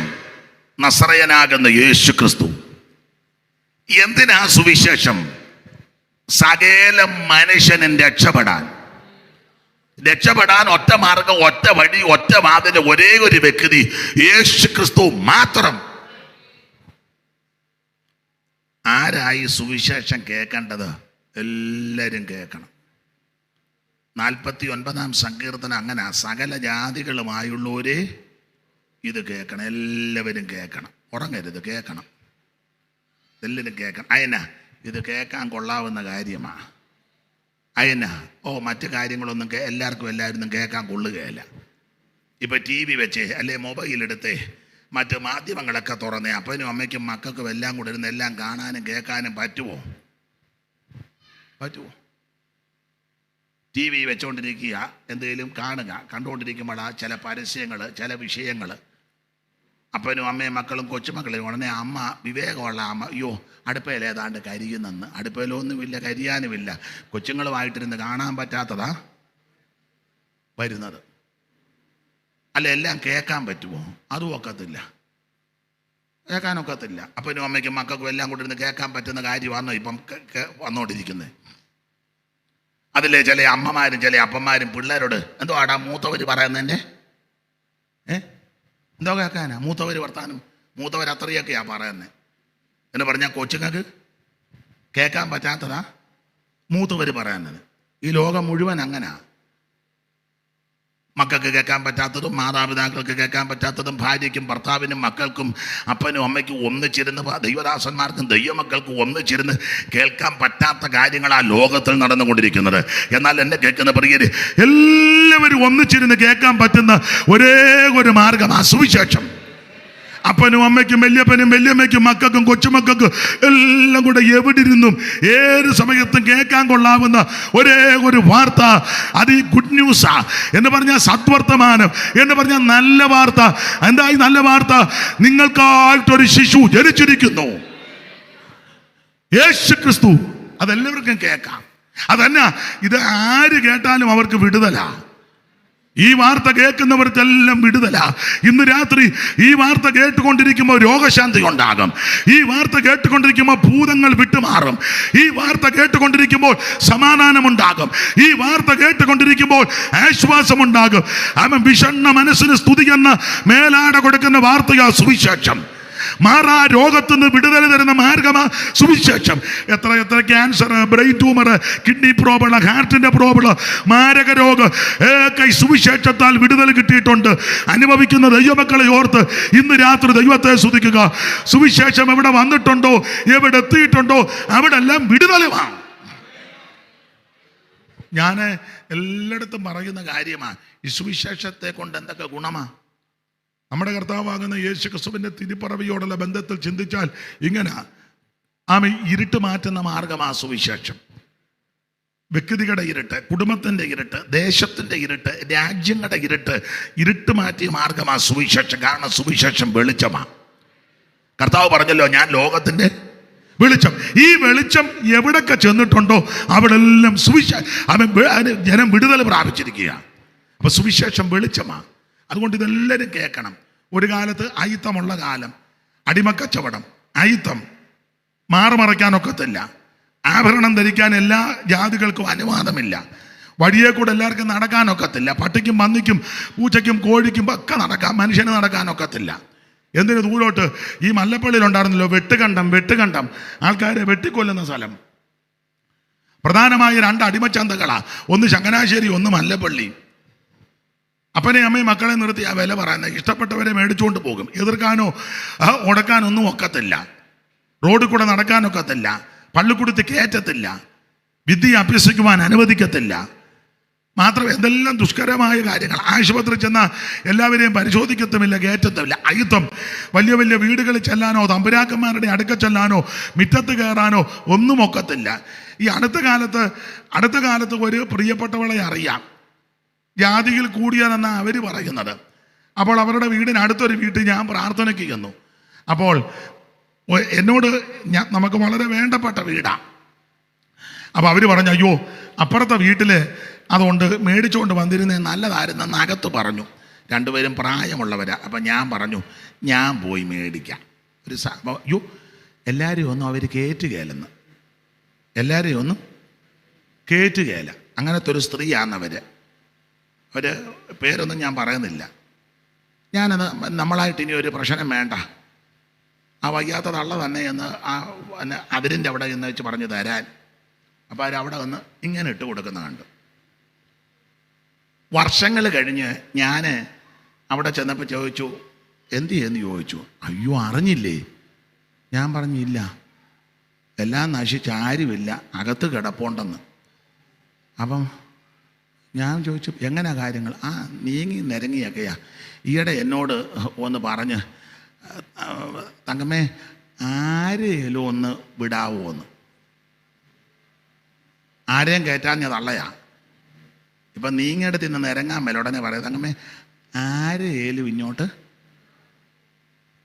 അപ്പോൾ പുള്ളിക്കാരി നല്ല മിടിക്കുക. പുള്ളിക്കാരി നിങ്ങൾ അവർ ഭക്ഷണം ഉണ്ടാക്കിയാൽ കഴിക്കത്തുമില്ല, അവർ അടുക്കളയിൽ കയറിയാൽ നിങ്ങൾ ഉടനെ പറയാ, തങ്കമ്മേ ശവത്തെ കുത്താതെ തങ്കമ്മേ. മനസ്സിലാകുന്നുണ്ടോ വല്ലോ? ഇങ്ങനെയുള്ള ആൾക്കാർ ഇപ്പോഴും ഉണ്ട്. ഇതിനെല്ലാം മാറ്റം വന്നതും വരുത്തിയതും സുവിശേഷ പറ്റിയത് കൊണ്ടാണ്. അതുകൊണ്ട് എവിടെയും പറയുവാൻ, എവിടെയും ഉയർത്തുവാൻ, എവിടെയും ഘോഷിപ്പാൻ പറ്റിയ ഒരേ ഒരു മാർഗമാ സുവിശേഷം. എന്താണ് സുവിശേഷം? യേശു ക്രിസ്തു. എന്തിനാ സുവിശേഷം? സകല മനുഷ്യനും രക്ഷപ്പെടാൻ. ആരാ കേൾക്കേണ്ടത്? സകല ജാതികളും ഇത് കേൾക്കണം. സുവിശേഷം കേട്ടാൽ എന്തൊക്കെ നടക്കും? വാക്യങ്ങളൊക്കെ എടുത്ത് വായിപ്പിക്കണം. ഇന്ന് അതിന് അധികം തുനിയുന്നില്ല, കാരണം നിങ്ങളെ ഇത് പഠിപ്പിക്കേണ്ട, നിങ്ങൾക്ക് ഇതൊക്കെ നന്നായിട്ടറിയാം. സുവിശേഷം കേട്ടാൽ എന്തൊക്കെ നടക്കും? ഒന്ന്, സുവിശേഷം കേട്ടാൽ മാനസാന്തരമുണ്ടാകും. മത്തായി സുവിശേഷവും ലൂക്കോസും മർക്കോസും ഒക്കെ ചേർത്ത് പഠിച്ച് യോഹന്നാൻ സ്നാപകൻ മാനസാന്തരം പറഞ്ഞു. അവൻ ആ 3:10 വായിക്കുന്നത്, മറ്റ് പലതും പറഞ്ഞവൻ ജനത്തോട് സുവിശേഷം അറിയിച്ചു. ആ സുവിശേഷത്തിനകത്ത് പറയുകയാ, നിങ്ങൾ മാനസാന്തരപ്പെടണം. വൃക്ഷത്തിന്റെ ചുവട്ടിന് കോടാലി വെച്ചിരിക്കുക. ഇനി നിങ്ങൾ ഈ വിധത്തിൽ പോകരുത്. അവൻ സ്വന്തം അനീതി ചെയ്യരുത്, തെറ്റ് ചെയ്യരുത്. നിങ്ങൾ അവൻ ന്യായമായിട്ട് വേണം ഇടപെടാൻ. നിങ്ങൾ മാനസാന്തരപ്പെടണം. സർപ്പസന്തതികളെ വരുവാനുള്ള കോപത്തിൽ നിന്ന് എങ്ങനെ തെറ്റിയൊടിയും. അതുകൊണ്ട് സകല ആൾക്കാരും മാനസാന്തരപ്പെടണം. സുവിശേഷം കേട്ടാൽ ഒന്ന് മാനസാന്തരം ഉണ്ടാകും. 2, സുവിശേഷം കേട്ടാൽ എടുത്ത് വായിപ്പിക്കുന്നില്ല, എടുത്ത് വായിക്കേണ്ടതാ. സുവിശേഷം കേട്ടാൽ എന്ത്? അവൻ പെന്തിക്കോസ് നാൾ വന്നപ്പോൾ മാളിക മുറിയിൽ കൂടി ആത്മാവ് എല്ലാവരുടെയും മേൽ വന്നു, ഓരോരുത്തരുടെ മേൽ പതിഞ്ഞു. ആത്മാവ് ഉച്ചരിപ്പാൻ നൽകിയതുപോലെ അന്യഭാഷ പറഞ്ഞു. അവിടെ കൂടിയവരെല്ലാം കൂടെ പറഞ്ഞു, ലഹരി പിടിച്ചിരിക്കുക. അപ്പോൾ പത്രോസ് എഴുന്നേറ്റ് നിന്നു. സഹോദരന്മാരെ, നിങ്ങൾക്കറിയാമല്ലോ, പകൽ ഈ സമയമായതേ ഉള്ളൂ. ഇവർ ലഹരി പിടിച്ചവരല്ല. ഇത് യോവേൽ പ്രവാചകൻ പറഞ്ഞ കാര്യം അവൻ നിറവേറിയതാ. അന്ത്യകാലത്ത് സകല ജഡത്തിന്മേൽ എൻ്റെ ആത്മാവിനെ പകരും. എന്നിട്ട് പത്രോസ് നസറയനാകുന്ന യേശുവിനെ പറ്റി നന്നായിട്ട് അങ്ങോട്ട് വിസ്തരിച്ചു. യേശുവിനെ പറ്റി പത്രോസ് വിസ്തരിച്ചു. പത്രോസ് യേശുവിനെ പറ്റി, നിങ്ങൾ കൊന്നവനായ, നിങ്ങൾ ക്രൂശിച്ചവനാകുന്ന നസറയനാകുന്ന യേശു, ഇത് തീർത്തങ്ങോട്ട് പറഞ്ഞു. 38 മുതലൊക്കെ വായിച്ചാൽ ഇത് കേട്ടപ്പോൾ അവർക്ക് കുത്തുകൊണ്ടു. കുത്തുകൊണ്ടിട്ട് ചോദിക്കുക, രക്ഷപ്പെടാൻ ഞങ്ങൾ എന്തോ ചെയ്യണം? അന്നേരം പത്രോസ് തീർത്ത് പറഞ്ഞു, നിങ്ങൾ യേശു ക്രിസ്തുവിന്റെ നാമത്തിൽ സ്നാനമേറ്റ് അപ്പം തുറക്കി കൂട്ടായ്മ ആചരിച്ച് പ്രാർത്ഥന കഴിച്ച് അവൻ സഭയോട് ചേരണം. അങ്ങനെയെങ്കിൽ നിങ്ങൾക്ക് നിത്യതയിലെത്താം. അപ്പൊ ഒന്ന്, സുവിശേഷം കേട്ടാൽ മാനസാന്തരം എന്ന് പറഞ്ഞ പാപങ്ങൾ ഏറ്റുപറഞ്ഞ് ഉപേക്ഷിച്ച് യേശുവിനെ രക്ഷിതാവായി സ്വീകരിക്കും. 2, ശരിയായ സുവിശേഷം കേട്ടാൽ നിങ്ങൾ സ്നാനപ്പെടും. 3, സുവിശേഷം കേട്ടാൽ എന്ത് സംഭവിക്കും? കൊർന്നല്യോസിന്റെ വീട്ടിൽ പത്രോസ് വന്നു. പത്രോസിനെ ഒന്നും കേറ്റാത്ത ആൾക്കാർ, പത്രോസ് ഒന്നും ഇവിടെ പോകാത്ത ആൾക്കാർ, അയിത്തം പ്രാർത്ഥിക്കുന്നവർക്കും ഉണ്ട് ചിലർക്ക്. കൊർന്നല്യോസ് ജാതീയനാ. പുള്ളി ഒരു സ്വപ്നം കണ്ടു, ദർശനം കണ്ടു. പത്രോസിനും ദർശനം കൊടുത്തു. പത്രോസിന് കൊടുത്തൊരു ഒരു തുപ്പട്ടി. പണ്ടൊരാൾ വായിച്ചു, പത്രോസ് തേപ്പുപട്ടി കണ്ടെന്ന്. തേപ്പട്ടിയാന്നോടാന്ന് ചോദിച്ചാൽ പറഞ്ഞു തീപ്പട്ടിയാന്ന്. അങ്ങ് തെറ്റിപ്പോവുക പുള്ളിക്ക്. ഇത് തേപ്പുപട്ടിയല്ല, തീപ്പട്ടിയല്ല, ശവപ്പട്ടിയല്ല, തുപ്പട്ടി. എന്തിനാ ഇത്? സകല ജാതികൾ, സകല മൃഗജാതികളും അതിനകത്തുണ്ട് എന്ന് പറഞ്ഞാൽ ഇതിനെല്ലാം കൂടെ അറുത്ത് തിന്നാനല്ല പറഞ്ഞ എൻ്റെ അർത്ഥം. നീ അറയ്ക്കപ്പെട്ടവനെന്നും വെറുക്കപ്പെട്ടവനെന്നും കൊള്ളുകയിലെന്ന് പറഞ്ഞവന്റെ അടുക്ക ഞാൻ നിന്നെ അയക്കുക. Price the Lord. നമ്മൾ കൊള്ളുകയിലാന്ന് പറയുന്നവരെ ദൈവത്തിന് പ്രിയമാ, നമ്മൾ ഇഷ്ടപ്പെടാത്തവരെ ദൈവത്തിന് പ്രിയമാ. അതുകൊണ്ട് പത്രോസ് ഈ ദർശനം കണ്ടപ്പോൾ കൊർന്നല്യോസ് വിട്ട ആള് വന്ന് എല്ലാം വിവരിക്കുന്നില്ല, നിങ്ങൾക്കറിയാം. അവരുടെ കൂടെ പോയി കൊർന്നല്യോസുമൊക്കെ പറഞ്ഞു, നീ വന്നത് ഉപകാരമായി. പത്രോസ് അവിടെ സുവിശേഷം പറഞ്ഞു, സുവിശേഷം നന്നായിട്ട് സുവിശേഷം പറഞ്ഞു. അങ്ങനെ സുവിശേഷം പറഞ്ഞപ്പോൾ എന്ത് സംഭവിച്ചു? എടുത്ത് വായിപ്പിക്കുന്നില്ല, 10:38, 44 വായിക്കുമ്പോൾ പത്രോസ് ഈ വാക്കുകൾ പറഞ്ഞപ്പോൾ ദൈവത്തിന്റെ പരിശുദ്ധാത്മാവ് അവരുടെ മേൽ വന്നു. അവർ ഭാഷകളിൽ സംസാരിച്ച് ദൈവത്തെ മഹത്വപ്പെടുത്തി. ശരിക്കും സുവിശേഷം കേട്ടാൽ അഭിഷേകം പ്രാപിക്കും. ഇന്ന് രാത്രി ആ സുവിശേഷമായി ഇവിടെ പറഞ്ഞ് ഇഷ്ടമുണ്ട് അംഗീകരിച്ചാൽ മതി, ഇഷ്ടമുണ്ട് യോജിച്ചാൽ മതി, ഇഷ്ടമുണ്ട് ആമേ സ്തോത്രം പറഞ്ഞാൽ മതി. ഇത് ആരെയും പ്രീതിപ്പെടുത്താനല്ല, ഇത് സ്വർഗത്തിലെ ശബ്ദമാ. ആ സുവിശേഷമായി ഇന്ന് രാത്രി മുഴങ്ങുന്നത് മാത്രം. ഒന്ന്, സുവിശേഷം പറഞ്ഞാൽ മാനസാന്തരപ്പെട്ട് യേശുവിനെ രക്ഷിതാവായി സ്വീകരിക്കും. സുവിശേഷം നന്നായി പറഞ്ഞാൽ കേട്ടാൽ സ്നാനപ്പെട്ട് കർത്താവിനോട് ചേരും. സുവിശേഷം നന്നായി പറഞ്ഞാൽ കേട്ടാൽ അഭിഷേകം പ്രാപിച്ച് ദൈവത്തെ ആരാധിക്കും. സുവിശേഷം നന്നായി പറഞ്ഞാൽ വേർപാടിൻ്റെ ഉപദേശം. അവരുടെ ഇടയിൽ നിന്ന് പുറപ്പെട്ട് വേർപെട്ടിരിപ്പീൻ. അതാ സുവിശേഷം. വേർപാട് പാലിക്കണം. ഞാൻ എല്ലാ വാക്യങ്ങളും പഠിപ്പിക്കുന്നില്ല. ശരിക്കും സുവിശേഷം പറഞ്ഞാൽ ഒടുവിൽ കർത്താവിൻ്റെ വരവിനെ പറ്റിയും പറയും. യേശുക്രിസ്തു വീണ്ടും വരും. എന്തിന്? തിരുസഭയെ ചേർക്കാൻ. തനിക്കായി കാത്തു നിൽക്കുന്ന വിശുദ്ധന്മാരുടെ രക്ഷയ്ക്ക് അവിടുന്ന് പാപം കൂടാതെ രണ്ടാമത് പ്രത്യക്ഷപ്പെടും. ഇന്ന് രാത്രി ആ സുവിശേഷം ഇവിടെ മുഴങ്ങുക. ഈ സുവിശേഷമായി എഫെസോസിൽ പൗലോസ് പറഞ്ഞത്. അങ്ങനെ പറഞ്ഞപ്പോൾ ഇത് പറയാൻ കാരണം എഫെസോസ് മന്ത്രവാദികളുടെ ഗേറ്റില്ലമാ. മന്ത്രവാദികളുണ്ടെന്ന് പറഞ്ഞ് സുവിശേഷം നിർത്തിയില്ല. മന്ത്രവാദികളുടെ ഈറ്റില്ലത്തിൽ പോയി സുവിശേഷം പറഞ്ഞു. സംഭവിച്ചത് എന്നാണെന്നറിയാമോ? മന്ത്രവാദികൾ മാനസാന്തരപ്പെട്ട് യേശുവിനെ സേവിക്കാൻ തുടങ്ങി. Praise the Lord. ആഭിചാരമോ ക്ഷുദ്രപ്രയോഗമോ മന്ത്രവാദമോ നിന്നെ ഒന്നും ചെയ്യത്തില്ല. മാത്രമാണോ എഫെസോസ് അർത്തമീസ് ദേവിയുടെ വ്യാപാര ശക്തിയുള്ള സ്ഥലമാണ്. മാത്രമല്ല അവൻ സ്തോത്രം ദെമേത്രിയോസിന്റെ നേതൃത്വത്തിൽ വിഗ്രഹങ്ങളെ തീർക്കുന്ന ഒരു ഗ്രൂപ്പ് അവിടെ ഉണ്ട്. ഇങ്ങനെയൊക്കെയുള്ള വല്ലാത്ത അന്തരീക്ഷത്തിൽ പൗലോസ് സഭ തുടങ്ങി. ആ സഭയോടാ പൗലോസ് പറഞ്ഞത്, കർത്താവിലും അമിതബലത്തിലും ശക്തിപ്പെടണം. കാരണം ഈ മന്ത്രവാദവും ആഭിചാരവും ക്ഷുദ്രപ്രയോഗവും അർത്തമീസിന്റെ വ്യാപാരമുള്ള ഈ സ്ഥലത്ത് നിലനിൽക്കണമെങ്കിൽ എനിക്ക് നിങ്ങൾക്ക് ആത്മശക്തി ആവശ്യമാണ്. ഇന്ന് രാത്രി ദൈവത്തോട് പ്രാർത്ഥിക്ക്, കർത്താവേ അവിടുത്തെ ആത്മാവിന്റെ ശക്തിയാൽ എന്നെ ബലപ്പെടുത്തണം, അവിടുത്തെ ആത്മാവിനാൽ എന്നെ നിറയ്ക്കണം, സത്യസുവിശേഷത്തിന് സാക്ഷ്യം വഹിപ്പാൻ എനിക്ക് കൃപ നൽകണം. ഇന്ന് രാത്രി എല്ലാവരും പ്രാർത്ഥിച്ചാട്ടെ.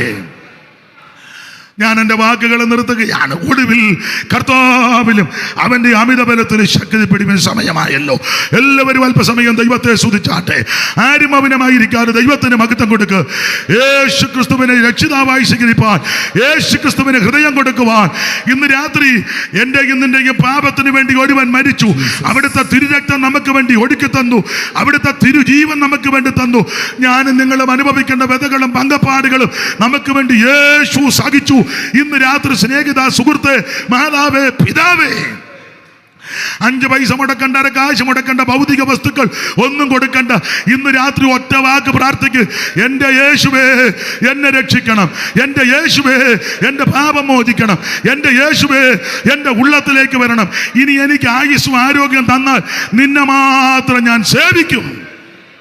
ഇന്ന് രാത്രി ആ കർത്താവിന് വേണ്ടി ഹൃദയം കൊടുക്കുവാൻ, യേശുവിനെ രക്ഷിതാവായി സ്വീകരിപ്പാൻ താല്പര്യമുള്ളവർ, സമർപ്പണമുള്ളവർ കരമൊന്നുയർത്ത് ഞാൻ പ്രാർത്ഥിക്കാൻ പോവുക. ഇനി ആമൻ ആയുസ് മുഴുവൻ യേശുവിനെ സേവിക്കുവാൻ, കർത്താവേ എൻ്റെ ഉള്ളത്തിൽ വരണം, ആമൻ എന്നെ രക്ഷിക്കണം, ഇന്ന് രാത്രി എൻ്റെ പാപത്തെ മോചിച്ച് എന്നെ അവിടുത്തെ മകനാക്കി മകളാക്കി തീർക്കണമെന്ന് താല്പര്യമുള്ളവർ, സമർപ്പണമുള്ളവർ ആ കരമൊന്നുയർത്ത് ഞാൻ നിങ്ങൾക്ക് വേണ്ടി പ്രാർത്ഥിക്കാൻ പോകുക. ദൈവത്തെ ഉയർത്തപ്പെട്ട കരങ്ങൾക്കായി സ്തോത്രം. ദൈവമേ, കരങ്ങളെ അനുഗ്രഹിക്കണം. ഈ പ്രിയ